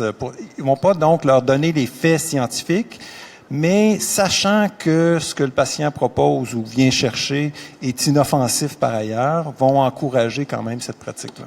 Donc, c'est déjà présent, cette pratique-là. Serge. Ce qui est très drôle aussi, une autre chose qui est assez spectaculaire, c'est que si on demandait à tout le monde ici ce soir, surtout que là vous allez être un peu biaisé parce que vous nous avez entendu, mais est-ce que vous pensez que le placebo peut vraiment avoir un effet? La plupart des gens vont vous dire oui. Vous demandez au médecin, est-ce que vous pensez que si je donne un placebo, ça peut avoir un effet? La réponse est oui. Si vous dites maintenant à une de ces personnes-là, votre médecin vous a donné un placebo, ils vont dire, c'est vraiment dégueulasse. Et si vous demandez au médecin, vous dites à un médecin, ce patient-là à qui te donné un placebo a répondu, il va dire, oui, mais je pense qu'il n'y avait rien. Alors finalement, ça a été déjà fait, c'est un questionnaire qui est déjà passé. Alors, on croit beaucoup que le placebo fonctionne pour l'autre. Pas moi. Moi, je répondrai pas, mais les autres, c'est incroyable, par exemple. C'est très, très efficace. Alors, ça, c'est un peu dommage. Et c'est pour ça que je suis assez d'accord avec la dame qui est passée avant, qui disait, on peut, et puis Sylvie le disait aussi, puis je pense que l'exemple que tu viens de donner est très éloquent, c'est on peut aider en disant, ben oui, absolument, ça va être très bon pour vous, je suis convaincu, pour toutes sortes de raisons. Et moi, je suis pas médecin, mais je reçois, parce que j'ai travaillé sur la douleur depuis longtemps, je reçois beaucoup d'appels de patients à mon bureau. Et les gens me disent, est-ce que vous pensez que c'est bon que je porte mon bracelet de cuivre pour mon arthrite? Et je leur demande toujours, est-ce que ça vous fait du bien? Oui, ben absolument que c'est bon pour vous. Continuez. Alors finalement, c'est un peu ça, maintenant, est-ce que je devrais aller voir, puis je devrais consulter? Oui, et vous devriez aller consulter, mais je pense qu'il faut pas bloquer l'efficacité quand elle est là. Vous vouliez réagir, Sylvie? Vous voulez plus réagir? Est-ce que c'est un effet nocebo? Nocebo, hein? En douleur chronique, les patients, j'ai une clinique d'enfants et adolescents avec douleur chronique, ils viennent te voir, mais ils n'ont vu 8 autres médecins, puis les 8 autres médecins n'ont rien fait de bon. T'as affaire à avoir un méchant bon pouvoir de persuasion pour dire hey, les 8 autres n'ont pas été bons, qu'est-ce que c'est fait? Toi, tu serais bonne? On va prendre une autre question. Monsieur. Bonjour. Merci pour votre débat, c'est vraiment très intéressant. Je voudrais rebondir sur l'équilibre entre la vérité et l'efficacité. Vous avez très bien dit que le conditionnement et puis l'attente, c'est vraiment au cœur de tout le système. Puis mettons que vous êtes des décideurs de la santé au Canada, puis ce soir, donc, après le débat, on dit que oui, le placebo, c'est bien, il faut traiter comme ça, et puis 50% des gens, hop, placebo. Demain, c'est dans la presse. Lundi, tous les médecins, les hôpitaux, parce que c'est efficace, traitent comme ça. Est-ce que dans 2 semaines, on n'a pas, comme toutes les thérapies, que ce soit des placebos ou des vrais médicaments, qui ont une chute monstrueuse d'efficacité? Prenez le micro pour répondre. Je suis assez convaincu que si on dit à tout le monde, parce qu'en fait, ce qui est assez intéressant, c'est que il y a un conditionnement. Il y a un chercheur, et je pense que le collègue le fait aussi dans son labo, mais il y a un chercheur qui s'appelle Kapchuk, qui est à Harvard, et ce bonhomme, je l'ai vu en conférence, c'est vraiment intéressant. Il nous racontait que c'est la première fois qu'il l'a fait. Il a dit à un groupe de patients, écoutez, ceci est un placebo. Vous voyez là les pilules, là, vous entendez les glignes? C'est un placebo. Est-ce que vous savez ce que c'est un placebo? C'est une pilule inerte. Oui, c'est ça. Donc, il n'y a rien là-dedans. Il n'y a rien là, c'est du sucre, là, il n'y a pas de traitement. La personne dit, oui, je ne sais pas pourquoi vous me dites tout ça. C'est parce que je vais vous demander de les prendre. Je vais vous demander de les prendre 2 fois par jour, 2 comprimés, pas 1, 2 comprimés, matin, soir, pour votre problème de santé. La personne dit, mais vous vous foutez de ma gueule? Non. Il y a des études qui semblent dire que ça fonctionne, je veux juste voir. Et devinez ce qui est arrivé? Il y a beaucoup de ces gens-là qui ont été beaucoup mieux après. Donc, comment on l'explique après? Il y a une multitude de possibilités. Il y a le conditionnement. J'ai pris une pilule, j'ai mis dans ma bouche, j'avais un verre d'eau, j'avais déjà fait ça avant, mon cerveau a enregistré le geste. Il y a le fait qu'on m'a dit, oui, ça peut être efficace malgré tout. Alors, donc, votre exemple est très intéressant parce que là, il est présenté dans la presse, il serait présenté de façon négative. Vous savez, vos médecins vont maintenant vous prescrire des placebos. Là, à mon avis, ça aurait un effet négatif. Ça pourrait faire réduire, comme vous dites, l'efficacité des vrais traitements et du traitement placebo. C'est l'impression que j'ai, en tout cas. Ou, à l'inverse, vos médecins ils vous ont bourré de pilules qui ne servent à rien. Ce qui n'est pas beaucoup mieux non plus. Samuel, vous voulez réagir? Oui, très vite fait. C'est une très bonne question. Je ne pense pas avoir la compétence de répondre à cette question, mais pour revenir vite fait aux études de Kapchuk dont parlait Serge, où effectivement on dit aux patients qu'on leur donne un placebo et l'effet marche bien. Donc les premières études, on leur disait après, et effectivement, on a pensé que c'était les mécanismes de conditionnement qui marchaient encore. Alors après, il semble avoir des études sur la dépression, sur le Irritable Bowel Syndrome, sur le TDAH, où on dit aux patients d'abord qu'on leur donne des placebos et que ça marche. Mais moi, ayant un petit peu expérimenté avec ce modèle, j'ai quelques doutes quant à la compréhension vraiment du patient ou du sujet sur ce que serait le placebo. Nous, ce qu'on a remarqué, c'est qu'on dit aux enfants que la machine est une suggestion, on ne pense pas vraiment que les enfants le comprennent. Mais ce qui est un peu plus intéressant, presque peut-être inquiétant, c'est que les parents eux-mêmes, et la plupart des parents dans nos études sont des gens très éduqués, qui posent beaucoup de questions, les parents eux-mêmes semblent oublier que la machine est un placebo. Donc c'est arrivé plusieurs fois qu'à la deuxième ou troisième question, un parent intelligent qui avait compris la nature de la procédure va nous demander « Alors, est-ce que vous avez vu ce qu'il y avait dans son cerveau ?» après qu'on ait mis l'enfant dans la machine IRM. Donc, il semblerait encore que l'efficacité du placebo, même quand il serait soi-disant ouvert, il serait plutôt attribuable au contexte. Donc nous, ce qu'on remarque, mais là c'est vraiment une hypothèse, parce qu'on se pose la question, pourquoi est-ce que les parents intelligents semblent oublier que la machine est un placebo? C'est parce que l'écologie d'indices, de costumes et de rituels est tellement impeccable que ça demande un effort intellectuel énorme à s'en souvenir. Et peut-être qu'on revertit facilement un automatisme. Donc non, maintenant pour en revenir à la question posée dans l'audience, je pense que si vraiment tout le monde savait vraiment qu'on a 50% de chance d'avoir un placebo quand on va chez le médecin, ça pourrait effectivement réduire les attentes et réduire l'efficacité. Juste pour préciser, parce que les gens n'ont peut-être pas vu l'expérience de Samuel, c'est qu'il y avait toute une mise en scène. Hein. Vraiment, vous les faisiez circuler dans les couloirs, les gens étaient avec des blouses blanches, tout ce qui nous fait référence au monde médical était là, et les parents se faisaient finalement berner même par ça. Donc, je vais laisser Sylvie réagir. Juste un commentaire. Il y a une phrase que je répète presque tous les jours, c'est « One size doesn't fit all ». Hein, tu sais, c'est en chinois. Mais tu sais, là, une grandeur unique, là, s'il y a quelque chose dont je suis certaine, c'est que c'est pas vrai qu'il existe une solution unique pour tous. Ah oui. On l'a dit, Pierre l'a dit, Serge l'a dit, c'est pas une panacée l'effet placebo. Et de penser que parce qu'on met ça across the board, qu'on met ça, voilà, ça fonctionnerait, je pense que c'est de réduire l'humain à un pion. Chaque humain est différent, chaque humain est unique, chaque relation, chaque dyade soignant-soigné, on n'a pas parlé des médecines alternatives, mais chaque dyade soignant-soigné est unique. Et de penser qu'une solution ferait en sorte que on réussirait 50%, c'est de réduire l'humain à moins que ce qu'il est. On va revenir aux médecines alternatives, parce que je pense que c'est un point important. Mais madame, votre question. Oui, avant de poser ma question, juste une petite remarque. En France, on soigne les vaches avec de l'homéopathie, puis il paraît que ça marche. Alors, je ne sais pas si c'est une question de relation entre le fermier et la vache, mais en tout cas, il paraît que ça marche. Ma question, c'est, parce que vous avez parlé de vérité, vous avez parlé de transfert, vous avez parlé de maladie mentale, etc. Je voulais savoir un petit peu où vous vous situez concernant la psychanalyse.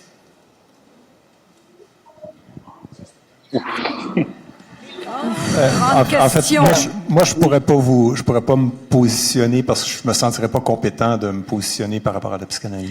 Samuel, vous êtes quand même anthropologue, mais vous êtes en psychiatrie, Miguel, alors finalement... Oui, mais enfin, c'est important de souligner que je ne suis pas psychiatre, je ne suis pas psychanalyste, je suis anthropologue, j'étudie l'évolution de la cognition. Après, mon opinion personnelle, c'est qu'il y a certaines métaphores de base dans la psychanalyse qui nous parlent de ressources inconscientes ou de processus cognitifs inconscients qui sont pas forcément fausses, mais moi-même, je ne me revendique pas de la psychanalyse. Je pense que je peux pas en parler plus. Moi, la seule chose que je peux vous ajouter, c'est une opinion personnelle. Hein. C'est Serge Marchand, on pourrait prendre une bière ensemble, puis je vous donnerai mon avis. Là, ça vaut la même chose. Là, c'est que j'ai fait un peu de psycho. Là, ma formation de base était en psychoéducation, et la psychanalyse. Et je la connais très peu, hein, mais le peu que j'ai vu dans les cours, ça me donnait beaucoup l'impression que malheureusement, il y avait beaucoup de théories auto-validantes dans la psychanalyse. C'est-à-dire, si le patient répond bien, on dit que c'est la psychanalyse qui a bien fonctionné après 8 ans, 10 ans de traitement. Et s'il répond pas bien, ben il fait de la négation ou bien... Alors, vous voyez ce que je veux dire? C'est que je trouvais que c'était difficile de mesurer de façon très scientifique l'efficacité de cette approche-là. Maintenant, il y a peut-être des gens qui vont vous dire, moi, ça a été fantastique pour moi, je suis sorti de là... et puis tout était merveilleux. Mais alors c'est très difficile de répondre. C'est une question qui est un peu complexe parce que moi je suis pas un spécialiste du domaine du tout. D'accord. Merci. Merci madame. Est-ce qu'on a une autre question? Oui. Donc, ma question, c'est, vous êtes des experts. Pensez-vous que l'effet placebo fonctionnerait sur vous ou vous en savez déjà trop, donc ça ne marcherait pas pour vous? Est-ce que je peux parler de l'hypnose? J'en fais, donc j'ai suivi le cours et tout ça. Et je me souviens qu'un matin, après le cours, il disait, « Ah, tu sais, hier, l'histoire de tes doigts, ta main faisait mal, hein? » J'ai dit, « Oh, moi, je l'ai pas bien senti, ça. Hier, non, ça n'a pas pogné sur moi. » Puis, fait juste déposer ta main, il dit, « Mais c'est pas ce doigt-là qui faisait mal hier. » Je me suis mis à avoir mal au doigt, mais mal au doigt. Je dis, « Ben voyons donc, mais qu'est-ce que c'est ça? Qu'est-ce que tu as fait? » Il dit, non, oublie tout ça. Et je n'avais plus mal. L'effet placebo, autre toute petite histoire. Entre ma première et ma deuxième année de médecine, je suis née à La Sarre, en Abitibi. J'ai décidé d'aller faire un stage à la salle d'urgence à La Sarre. J'avais, sur mes 2 mains, 25 verrues. Pas fameux, ça, pour un professionnel de la santé. Une des infirmières m'apprend que le chirurgien du village mettait du méthotrexate, qui est un agent chimiothérapeutique. Il mettait ça sous les verrues et ça les faisait fondre. Parfait. Fait que le chirurgien me dit ça. Je vais voir l'infirmière. L'infirmière a dit, oui, il m'a fait ça. Le problème, c'est que ça fait mal. Écoute, t'es pour une semaine à avoir mal. Mais c'est vrai que j'en ai plus. Ben, j'ai dit, OK, moi y penser. Complètement oublié l'histoire. Une semaine après, je suis à la cafétéria et je me regarde les mains. Et j'en avais plus. Elle m'a juste dit que ça faisait bien mal. Moi, j'ajouterais juste que je pense pas qu'on peut prétendre avoir une appréciation nous-mêmes. Mais là, tu as un exemple très concret. Moi, je pourrais pas vous dire si je réponds bien au placebo ou pas. Je sais que je réponds assez bien aux suggestions en général. Donc, quand on joue ensemble, je peux bien jouer puis avoir des effets bénéfiques. Mais surtout, en fait, le fondement de la question, c'est est-ce que, présumément, la connaissance que nous avons nous empêche de bénéficier de l'effet placebo? Je penserais que non. Ou du moins, j'espère que non, dans la mesure où la compréhension du placebo enrichit notre compréhension, notre croyance ou notre système de croyance, de représentation du symptôme, des effets bénéfiques, des mécanismes endogènes de notre cerveau qui permettent de réguler nos symptômes. Et cette richesse-là, peut-être, nous donne un levier de plus pour un effet bénéfique. Ben de plus, peut-être pas. En tout cas, je pense pas que ça nuit à l'effet placebo. Très rapidement, moi, je suis convaincu que ça m'aide à mieux répondre. Parce que, pour moi, l'effet placebo, c'est de l'efficience personnelle. Donc, c'est-à-dire ma capacité à démarrer moi-même, si vous voulez, un effet. Alors, finalement, le fait d'avoir cette efficience, pas la déficience, hein, l'efficience, hein, je ne sais pas si vous avez bien... Donc, la capacité de générer... Alors, je me dis, waouh, si ça marche si bien quand je le vois chez les autres, je me dis, si je me dis que ça va aller mieux, ça devrait fonctionner. Moi, j'ai l'impression que ça m'aide à ce que ça fonctionne mieux. Alors oui, je devais être un bon répondeur placebo. Je suis convaincue. Annie, vous avez quelque chose à ajouter? Ben, j'irais aussi en disant que oui, moi, je veux bien que ça marche sur moi aussi. Si ça marche sur les autres, j'en veux moi aussi. Samuel, sur vous? Ben, écoutez, moi, j'ai commencé il y a 1 an et demi à traiter mon fils qui souffre de migraine chronique avec des placebos. Et d'ailleurs, au Canada, je ne sais pas si vous le savez, vous pouvez aller à Jean Coutu à Pharmaprix et acheter des pilules placebo. Donc, des petites pilules blanches. Donc, quand j'ai vu que ça marchait assez bien avec mon fils, un jour, moi, j'avais mal à la tête et je me suis dit, bon, mais pourquoi est-ce que je pourrais essayer de prendre une petite pilule? Parce que je sais que l'ibuprofène marche très vite avec moi. Et d'ailleurs, quand je prends une capsule d'ibuprofène, je suis tellement propice à la suggestion que généralement, mon mal de tête part en moins de 3 minutes. Et j'ai pas eu le temps je sais que j'ai pas eu le temps de digérer la pilule. Donc, j'ai essayé de prendre les placebos de mon fils. Évidemment, ça n'a pas marché. Alors après, j'essaye un autre jour et je me dis, bon, de toute façon, j'ai même pas besoin de prendre cette petite pilule. Je sais que c'est juste un rituel qui est dénué de sens. Donc pourquoi est-ce que je peux pas simplement enlever mon mal de tête? Eh bien, j'ai pas réussi. Je vous invite à essayer, à aller acheter des pilules placebo à Jean Coutu ou alors prenez des Tic-Tac et la prochaine fois que vous avez mal à la tête, essayez de prendre une pilule et dites-moi si ça marche. Donc, c'est aussi de là que vient mon doute. Quant au modèle open label où on dit on vous donne un placebo, vous savez que c'est un placebo et ça va marcher. J'aimerais que ça marche, mais je suis pas convaincu que ce soit si facile. Alors je peux vous donner une dernière anecdote de ce qui marche pour moi parce que je suis réceptif à la suggestion. Je suis moi aussi formé en hypnose clinique, donc j'ai par exemple j'ai enregistré des petites suggestions, des petites inductions assez rapides de ma propre voix que j'écoute moi-même, donc, et j'arrive souvent assez bien à m'enlever les mal de tête comme ça. Simplement, c'est encore un raccourci, c'est une tricherie en auto-hypnose. Je devrais peut-être être capable. Et généralement, j'arrive à faire ça aussi en associant hypnotiquement certains sons avec certaines sensations. Donc, une fois que j'ai écouté mes cassettes d'auto-hypnose que j'ai enregistrées moi-même, et il y en a une où j'utilise un gong comme induction, j'en ai une plus rapidement où juste le son du gong, j'espère, va m'aider à enlever mon mal de tête ou ma tension dans le cou. Ça marche des fois, mais pas tout le temps. Voilà ce que je peux dire. Monsieur. Bonsoir. Un instant. Comme ça. Oui, il est vrai que l'effet placebo, ça fonctionne. Comme monsieur a fait remarquer, le monsieur au centre qui porte un veston, que le patient sache ou ne sache pas qu'il a affaire à un placebo, ça fonctionne. J'aimerais seulement mentionner que l'industrie pharmaceutique, par exemple au Canada, avant qu'un médicament soit approuvé sur le marché, doit subir des tests cliniques chez l'humain, phase 1, 2, 3. Donc, on compare toujours dans les études cliniques un nouveau médicament avant qu'il subisse l'approbation pour le marché. On fait des tests avec un placebo. Il faut obligatoirement que le médicament donne des effets supérieurs à l'effet placebo. J'en viens à ma question, et ça s'adresse principalement au monsieur Veston et à madame. Je pense que vous êtes éducatrice ou psychologue. De plus en plus, l'industrie pharmaceutique envisage les possibilités de produire des médicaments, en fait, placebo, qui n'ont rien dedans. Ma question est, à quel prix? Qui devrait payer? Les gouvernements, le patient, les familles? 1 et 2, combien ça coûte, madame, une thérapie chez vous? Et qui devrait donner les thérapies placebo? Est-ce qu'on devrait penser à des professionnels de la santé ou des amis de la famille, etc.? Voilà. Écoutez, moi, je vais vous dire, je suis tout à fait conscient, puis vous avez parfaitement raison, que les compagnies pharma, quand ils développent des médicaments, ils comparent avec le placebo. Ça, c'est un domaine dont on pourrait parler pendant 2 heures parce que les compagnies se sont aperçues ces dernières années que l'effet placebo de la pilule de sucre n'arrête pas d'augmenter. Ça augmente constamment, là. Depuis les 20 dernières années, l'effet en finit plus d'augmenter. Pourquoi? Il y a plusieurs théories, là, puis je n'irai pas dans le détail.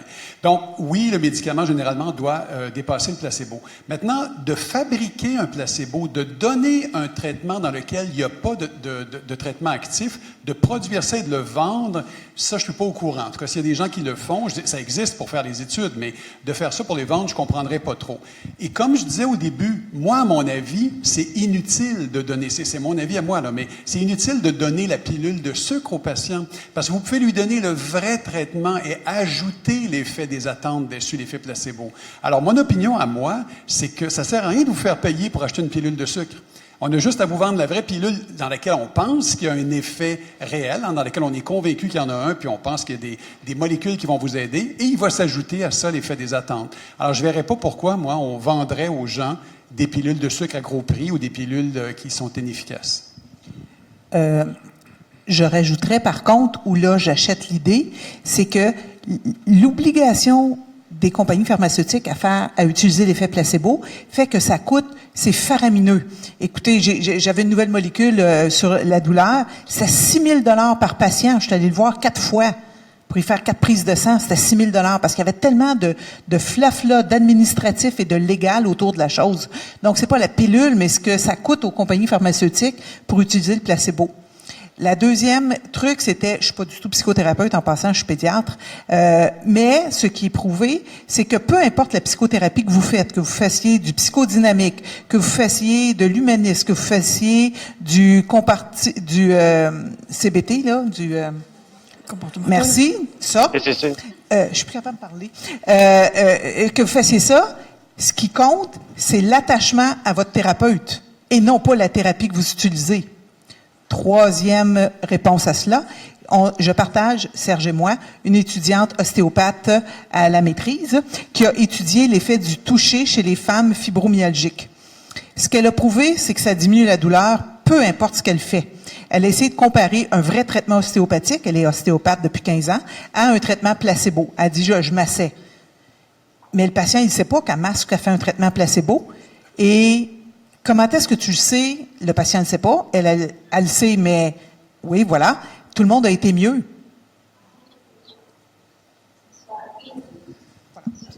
Là, j'essaie de réguler à quoi répondre, quel commentaire ajouter. Il y a beaucoup de choses à dire.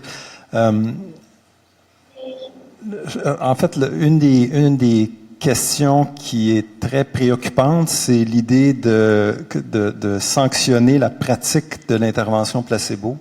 Je pense que ce serait tout à fait inapproprié. L'exemple que Sylvie donne avec la psychothérapie, je suis très fermement en désaccord avec cette idée-là, parce que les psychothérapies ont été évaluées de façon très formelle. Par exemple, pour les troubles anxieux, il y a des approches en thérapie cognitive comportementale qui sont très bien documentées quant à leur efficacité par rapport à différents types d'interventions contrôle. Le défi pour ce type d'intervention-là, le placebo ou d'autres interventions, en fait, là, on est pris avec le placebo, tu sais, qui a cette espèce qui donne une impression d'inefficacité. Mais non, on sait que ça a une efficacité, donc il faut... La question qui est fondamentale dans l'évaluation de l'efficacité d'intervention comportementale, c'est quel est le contrôle approprié. Le contrôle placebo dans le pharmaceutique est facile. Hein? On a hérité de cette notion-là d'un contrôle placebo parce que, bien évidemment, dans le pharmaceutique, on n'a qu'à remplacer la molécule dans le comprimé par une molécule inactive, puis on peut tester immédiatement l'effet du rituel thérapeutique, hein, la prise du médicament et tout ça, sans avoir l'argent actif. Dans une intervention comportementale, quel est le contrôle approprié? Il n'y a pas de contrôle placebo. Parce que dans une intervention comportementale, on va vouloir contrôler certains aspects que l'on sait contribuer à l'efficacité thérapeutique, comme la relation thérapeutique. Donc, c'est extrêmement difficile. Puis la solution à ça, c'est de découper différents aspects et de voir la contribution des différents aspects de l'intervention aux bénéfices thérapeutiques. Puis donc, je reviens à l'exemple de la thérapie cognitive comportementale. Dans le contexte des troubles anxieux, on sait qu'il y a des protocoles très standardisés sur des interventions que l'on sait efficaces dans un contexte thérapeutique, avec évidemment un thérapeute en qui on a confiance, où il y a une bonne alliance thérapeutique, où il y a un engagement du patient. Dans ces contextes-là, on sait que le protocole très détaillé d'intervention va avoir une bonne efficacité par rapport à un autre protocole qui utiliserait d'autres stratégies psychologiques. Samuel, est-ce que vous avez des choses à ajouter? Oui, de manière un peu tangentielle et générale, j'aimerais toucher sur la question « Doit-on légaliser les placebos ?» Et l'excellente question « Qui peut employer les placebos ?» C'est-à-dire, est-ce qu'on peut vendre des placebos à tout le monde pour que tout le monde traite n'importe quoi? Je pense bien sûr que non. Donc j'aimerais revenir à quelque chose qu'a dit Sylvie tantôt. Il n'y a pas de one size fits all, déjà. Donc les personnes sont différentes, les pathologies elles-mêmes sont différentes. Et j'aimerais revenir à quelque chose que Serge a dit tantôt aussi, c'est que du peu qu'on comprend les effets placebo, ils marchent mieux pour certaines conditions et pas pour d'autres. Par exemple, ce serait une grave faute éthique de dire « Ah, on peut traiter le cancer ou une crise d'appendicite avec des placebos et on n'a pas besoin d'une intervention médicale normale. » Donc je pense que c'est vraiment important de continuer à avoir une conversation qui essaye tentativement de déligner les conditions et les familles de conditions qui répondent bien au placebo et celles qui ne répondent pas bien. Après, il y a aussi quelque chose que Serge a souligné plusieurs fois aujourd'hui, c'est que toute intervention médicale normale a une composante de placebo elle-même. Donc je pense que maintenant qu'on comprend ça, si on veut peut-être souligner quelques guidelines générales pour la légalisation des placebos, je pense que on pourrait identifier donc certaines conditions, on dirait là effectivement par exemple une maladie chronique où rien ne marche. Là peut-être on pourrait traiter avec des placebos. Ou alors l'exemple du rhinovirus est pas mal aussi. Je pense quand un médecin, un patient qui a une maladie virale et que les médicaments ne vont pas aider, les antibiotiques seraient contre-indiqués. Dans un moment comme ça, on pourrait dire là peut-être on donnerait un placebo. Et puis après, ce serait intéressant d'avoir une conversation plus générale, même dans l'éducation des médecins. Moi, je vois le peu d'étudiants de médecine que j'encadre pour leur enseigner un petit peu l'hypnose, par exemple. Ils n'ont pas du tout été introduits à la science de l'hypnose ou de suggestion.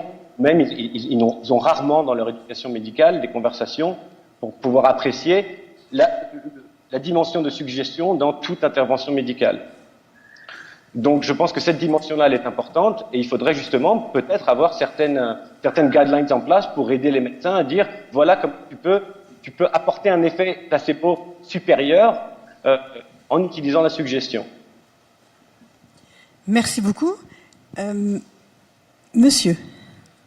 J'aimerais savoir à quel niveau est-ce que les doutes ou les pensées négatives d'un genre peuvent introduire un effet nocebo sur un traitement qu'on sait marche bien d'habitude, mais cette personne ne vraiment croit pas, elle a beaucoup de doutes, tout ça. Je veux commencer parce que j'ai juste une petite étude à vous décrire, puis je passe la parole ensuite. Il y a une étude sur l'effet des suggestions, justement, vous vous rappelez, je vous racontais les chocs électriques sur les jambes, puis les mesures de réflexe, puis tout ça. Puis dans cette étude-là, ils ont vu qu'il y a certaines personnes qui ont un effet même anti-suggestion, donc on leur suggère de l'analgésie, mais en fait, ils répondent avec plus de douleur. Dans cette étude-là, ils ont été assez fins de donner des stimulations aux deux jambes puis aux deux mains, alternativement, ça passait d'un à l'autre, mais ils ont fait des suggestions d'analgésie seulement à un endroit. Or, les patients qui rapportaient plus de douleur, on leur disait ça va faire moins mal ici, puis ils disaient non, c'est beaucoup plus de douleur ici qu'ailleurs. Mais en fait, ils avaient un effet analgésique aux autres sites. Donc, cette espèce de réaction-là peut avoir un effet néfaste à un endroit, mais c'est en fait une réaction nocebo. Mais en fait, quand on prend la peine d'évaluer l'ensemble de la réponse, on voit qu'il y a peut-être un bénéfice. Donc, en fait, la réponse, puis dans un contexte d'hypnoanalgésie, avec l'hypnose, souvent les thérapeutes qui sont très habiles vont trouver le bon chemin pour arriver à faire une suggestion qui va être bien assimilée, qui va produire des effets bénéfiques, parfois en allant même dans le sens contraire. Hein. Ça vous rend anxieux, ce traitement dentaire? Ah ben, si vous voulez, je peux vous en donner une dose de plus d'anxiété. Hein. Ça peut être pire pour des gens. Donc, aller à l'opposé de l'effet qu'on cherche à obtenir peut avoir un effet bénéfique. Par ailleurs, il y a des effets nocebo. Là, je pense. Justement, est-ce qu'on ne dit pas aussi qu'il y a des effets de dépendance avec les placebos? Est-ce qu'on peut être dépendant? Avant d'aller à la dépendance, je parlerais, le nocebo, c'est très important parce que on le vit tous les jours aussi. Et vous venez de le dire, vous recevez un traitement et le médecin, comme disait Sylvie, vous dit d'ailleurs en passant, vous pourriez avoir des nausées, des tremblements, peut-être une diarrhée. Ben le patient va venir vous voir après, il va vous dire j'ai eu la nausée, la diarrhée, des tremblements là, à cause de votre médicament. Tandis que si on donne l'information en disant vous savez, il est très rare, il arrive des choses, mais vous savez, est-ce que vous voulez que je vous les donne? Non. Moi, je veux savoir ce qui se passe. Bon, ben parfait, vous avez l'information ici. On a moins de choses. Je vais vous donner deux anecdotes qui me sont arrivées personnellement en faisant des expériences. Je suis un jeune étudiant, il y a 100 ans encore, donc très, très jeune, et puis je suis au début de ma maîtrise, et j'installe des fils partout après les patients, parce que j'enregistre des réflexes nociceptifs, toutes sortes de choses. Le cerveau, donc j'ai des fils partout. C'est avec des vieux appareils, vous savez, on les branchait, on les débranchait et tout ça. Et j'ai un des sujets, c'est des sujets sains, et je donne un choc électrique et ça doit faire mal. Donc, c'est un peu triste, hein, mais je monte le courant et je leur dis, dites-moi combien ça fait mal. Et tout ça, puis je vois, mais je me dis, c'est un vrai dur parce que je trouve que j'ai monté très haut. Et tout à coup, il me dit, arrêtez, c'est vraiment désagréable, c'est une drôle de sensation. Alors, je diminue le courant, je lui dis, est-ce que ça va? Il me dit, oui, ouf, là, c'était très... Et je réalise que les fils n'étaient pas branchés. Alors, moi, je suis, et à cette époque-là, là, je sais plus quoi faire parce que je me dis, oh my God, mais qu'est-ce qui se passe? Je suis tombé sur un weirdo, là, il y a quelque chose qui va se passer. Alors, finalement, ce que je fais, c'est que je rebranche et je lui dis, c'est possible que ce soit différent. On va essayer des paramètres différents. Il me dit, ah oui, c'est très différent, mais ça fait mal. Alors, il était convaincu, et moi, j'étais convaincu aussi, hein, je jouais avec l'appareil en étant 100% convaincu. Dans un autre cas, ça, c'est pas une étude de moi. Ça fait pas si longtemps, ils ont donné des doses de morphine. La morphine, c'est connu que c'est un analgésique, hein, vous le savez. Et ils ont pris 3 conditions. Dans une condition, ils ont dit aux gens, on va vous donner la morphine à un moment donné. On vous dit pas quand. Hein, d'accord? Donc, vous avez une ligne avec un salin, puis tout à coup, à un moment donné, ils donnent la morphine et ils mesurent la douleur expérimentale, tout le temps, et ils voient une diminution de la douleur. Donc, c'est l'effet réel, si vous voulez, de la morphine sans attendre parce que vous ne savez pas quand ça arrive. Dans l'autre cas, ils donnent la même dose, mais ils disent aux patients, on vous donne maintenant la morphine. ça diminue de 2 fois plus. La douleur diminue 2 fois plus. Mais dans la troisième condition, c'est vraiment intéressant. On leur dit, maintenant, on va vous donner un médicament qui va augmenter votre douleur. C'est toujours la même dose de morphine. Devinez quoi? Ça bloque plus du tout la douleur fait avec la la sensation de brûlure. Donc, oui, les effets nocebo jouent un rôle dramatique. Dernier exemple, je le trouve fascinant. Vous prenez quelqu'un ici, n'importe qui dans la salle, vous le débarquez dans un pays qui est en guerre, vous le laissez là, les gens se tirent, il est en danger de mort, vous le ramenez ici. Est-ce que c'est possible qu'il y ait des effets à long terme, qu'il soit très malade, qu'il aille mal? Ça, on n'a pas de difficulté à croire à ça. C'est un peu un effet nocebo, si vous voulez. Il n'a jamais été touché par une balle, il n'y a jamais personne qui lui a fait de mal, mais il était dans un contexte où c'était terrible, si vous voulez. Est-ce que quelqu'un, Samuel ou Sylvie ou Ali? Pas pour l'instant, merci. Grande fille de 15 ans, admise à l'hôpital pour un mal de ventre. Je l'examine. Comme je fais quand même pas mal de musculo-squelettique, j'arrive dans son dos, je dis « Oh, ton mal de ventre, je pense qu'il vient de ton dos, il y a un spasme dans ton dos. » Le lendemain, par hasard, elle me dit « Je n'ai plus mal au ventre, mais j'ai vraiment mal au dos, par exemple. » D'accord. Et j'ai d'ailleurs aussi très, très mal à ma jambe. Ah, OK, d'accord. 4 mois plus tard, elle a encore mal au dos et à la jambe. Elle n'a rien dans le dos. Mais parce que je l'ai examinée, puis je trouvais que oui, c'était peut-être un peu tendu, mais ça fait 4 mois, puis elle a mal encore à la jambe. Non, mais elle a eu un IRM, elle a eu un électromyogramme, elle a eu de la médication. Je l'ai fait voir à 3 de mes collègues. Parce qu'une fois, j'y ai dit, je pense que tu as de quoi dans le dos. 4 mois plus tard, tous mes collègues me disent, elle n'a rien. L'IRM est normal, l'EMG est normal. Elle a encore mal. Oui, ça existe, l'effet nocebo. Justement, vous abordez un point, c'est la persistance. Donc, ça peut persister, un effet placebo ou nocebo. Ça peut durer longtemps. Madame, votre question. Oui. Donc, je suis médecin de famille et je trouve ce débat très fascinant. En fait, il y a une phrase que vous avez dit tout à l'heure qui m'est restée beaucoup en tête. Et j'aimerais vous entendre là-dessus. Vous avez dit, je veux la magie, mais je veux la vérité aussi en même temps. Et je trouve ça très difficile de dealer avec cet équilibre qui est fragile entre les deux. Puis aussi, donc, la médecine a migré, on avait le modèle très, très paternaliste, hein, qui était basé aussi beaucoup sur une relation magique un peu. Donc, on avait le mystère du médecin qui explique jamais rien, faites confiance, ça va bien aller, le sarreau, tout était dans cette relation-là. Puis maintenant, on parle beaucoup de partenariat, qui est beaucoup plus dans la vérité, dans le partage de responsabilités, dans une relation ouverte et vraie. Et donc, je trouve ça pas évident, cet équilibre à trouver. Comme médecin, comme jeune médecin qui commence aussi, où des fois, je peux effectivement axer, je peux dire, quand je prescris une pilule, c'est vraiment, vraiment une bonne pilule pour vous. Là, je prends ma voix grave, je prends mon temps, je pèse mes mots. Tu sais, il y a un jeu, là, tu sais, on est dans le théâtre un peu, où je peux ne pas le faire. Je peux dire ça, je pense que c'est la bonne pilule pour vous, compte tenu de votre problème X. Je sais pas c'est quoi la bonne réponse. J'aurais aimé vous entendre sur cet équilibre à trouver entre la magie et la vérité. Samuel, je vois réagir et après vous, Pierre. Oui, je pense qu'il faut vraiment, merci, c'est une excellente question, qu'on s'interroge sur cette notion de vérité. Et souvent, on a une confusion entre une vérité scientifique ou ontologique, c'est-à-dire il y a des faits dans le monde qu'on peut décrire, et puis un modèle moral qu'on désire comme étant une peut-être vérité éthique. Et donc moi c'est ça qui m'inquiète un peu. Donc quand on parle de ce nouveau contexte médical qui ne serait plus paternaliste, où on enlève la magie, où on enlève le paternalisme, où on enlève le mensonge, je suis pas sûr qu'on fasse une bonne chose. Donc enfin bref, pour en revenir je pense que peut-être le paternalisme, on pourrait le décrire autrement, on pourrait le décrire comme un maternalisme encore, on pourrait le décrire comme un mécanisme de choses qui soit rassurantes, mais encore, j'aimerais qu'on s'interroge vraiment sur qu'est-ce qu'on veut dire par vérité. Par exemple, est-ce qu'on a une obligation morale de dire tout le temps ce qui nous passe par la tête? Donc, est-ce que là, par exemple, je peux vous dire que j'ai une démangeaison dans le pied, ou alors que je suis un petit peu nerveux, ou alors, est-ce que vous devez dire à votre patron le matin que vous êtes de mauvaise humeur ou qu'il a mauvaise haleine? Non, je pense pas. Parfois, justement, moralement, il y a des choses qu'on ne doit pas dire, il y a des choses qu'on doit dire. Donc peut-être qu'on doit reconnaître, qu'on l'appelle une magie ou pas, on doit reconnaître ce contexte du rôle éthique du médecin ou alors du guérisseur, qui est justement d'aider la personne à se rassurer et à ne pas tout dire tout. Voilà comment je pourrais répondre.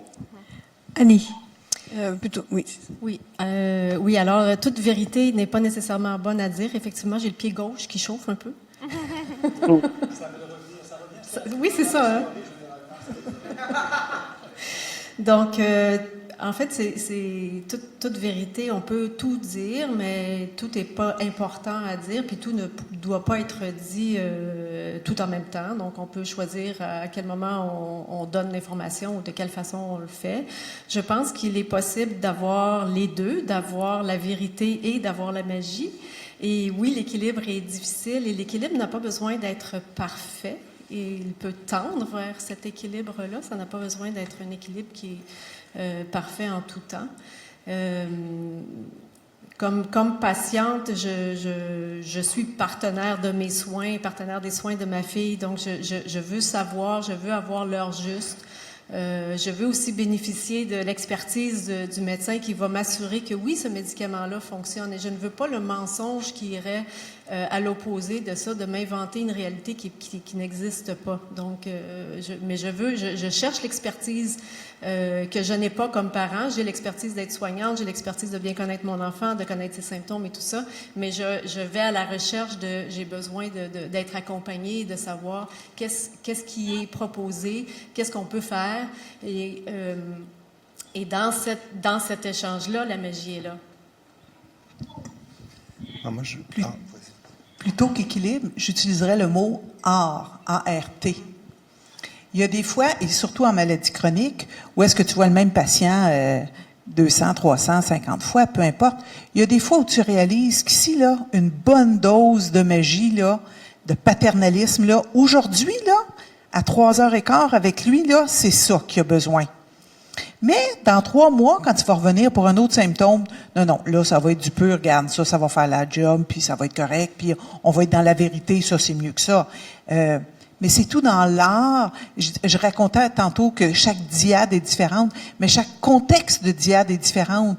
La maladie n'est pas toujours la même. Tu as beau avoir une maladie de Crohn, n'est pas tout le temps pareil, ta maladie de Crohn, ou peu importe ta maladie. Et il y a des fois, et tu le sais pas, il y a quelque chose en médecine qu'il faut pas dire qui s'appelle l'intuition. Ça, il faut surtout pas le dire.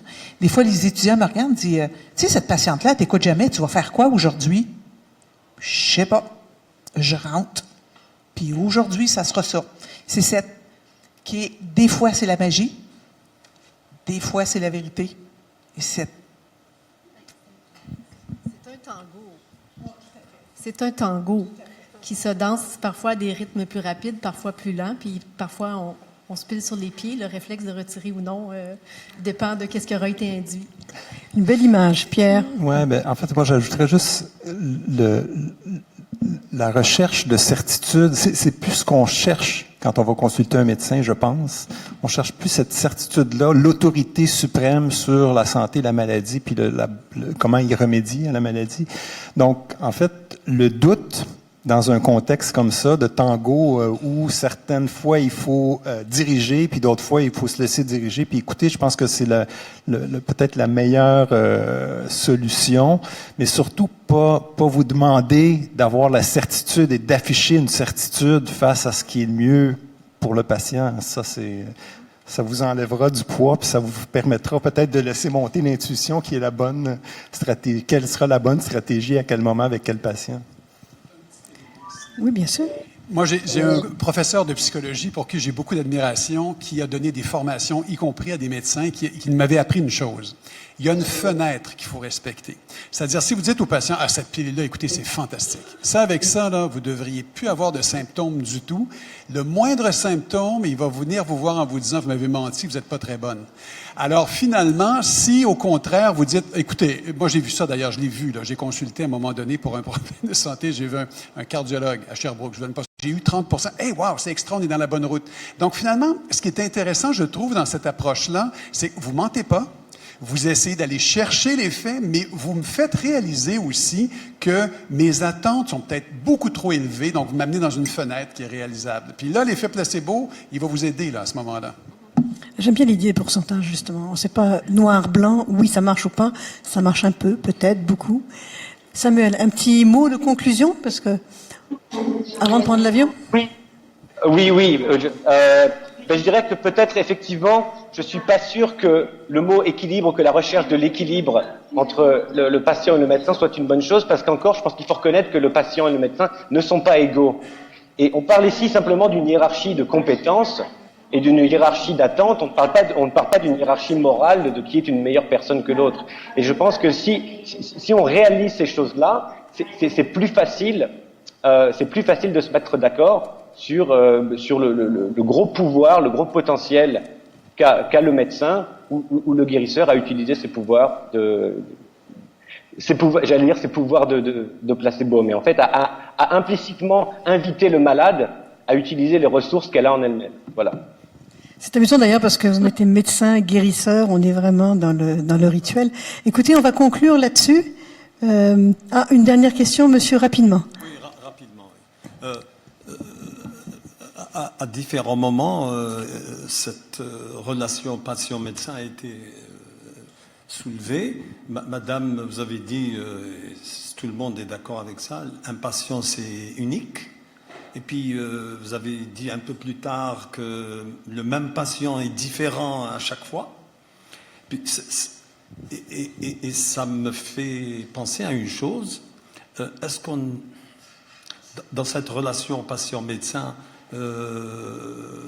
qui est donc unique, est-ce que ne devrait pas institutionnaliser un temps minimal qu'un patient devrait passer avec son médecin chaque fois qu'il va le voir, au point où ça a l'air d'être important? Je crois connaître la réponse, mais est-ce que vous voulez répondre rapidement ou... Elle pense à une réponse. Écoutez, restez avec nous, dans 2 ans, on aura la réponse. Mais écoutez, sur ce, on va conclure. On arrive après 2 heures de débat. Monsieur Vessière, il est au Japon, à l'aéroport, et il prend l'avion, je pense, pour venir au Québec. C'est ça, j'arrive de Sydney et je repars à Chicago. Voilà. Ah, ben c'est bien. Et après à Montréal. Finalement, vous allez rentrer chez vous un jour. Écoutez, merci beaucoup d'être venus. Je remercie beaucoup Pierre Raville, Serge Marchand, Sylvie Lafrenet, Annie Corneau et Samuel de Vessière pour leur participation. Merci d'être venus et bon retour.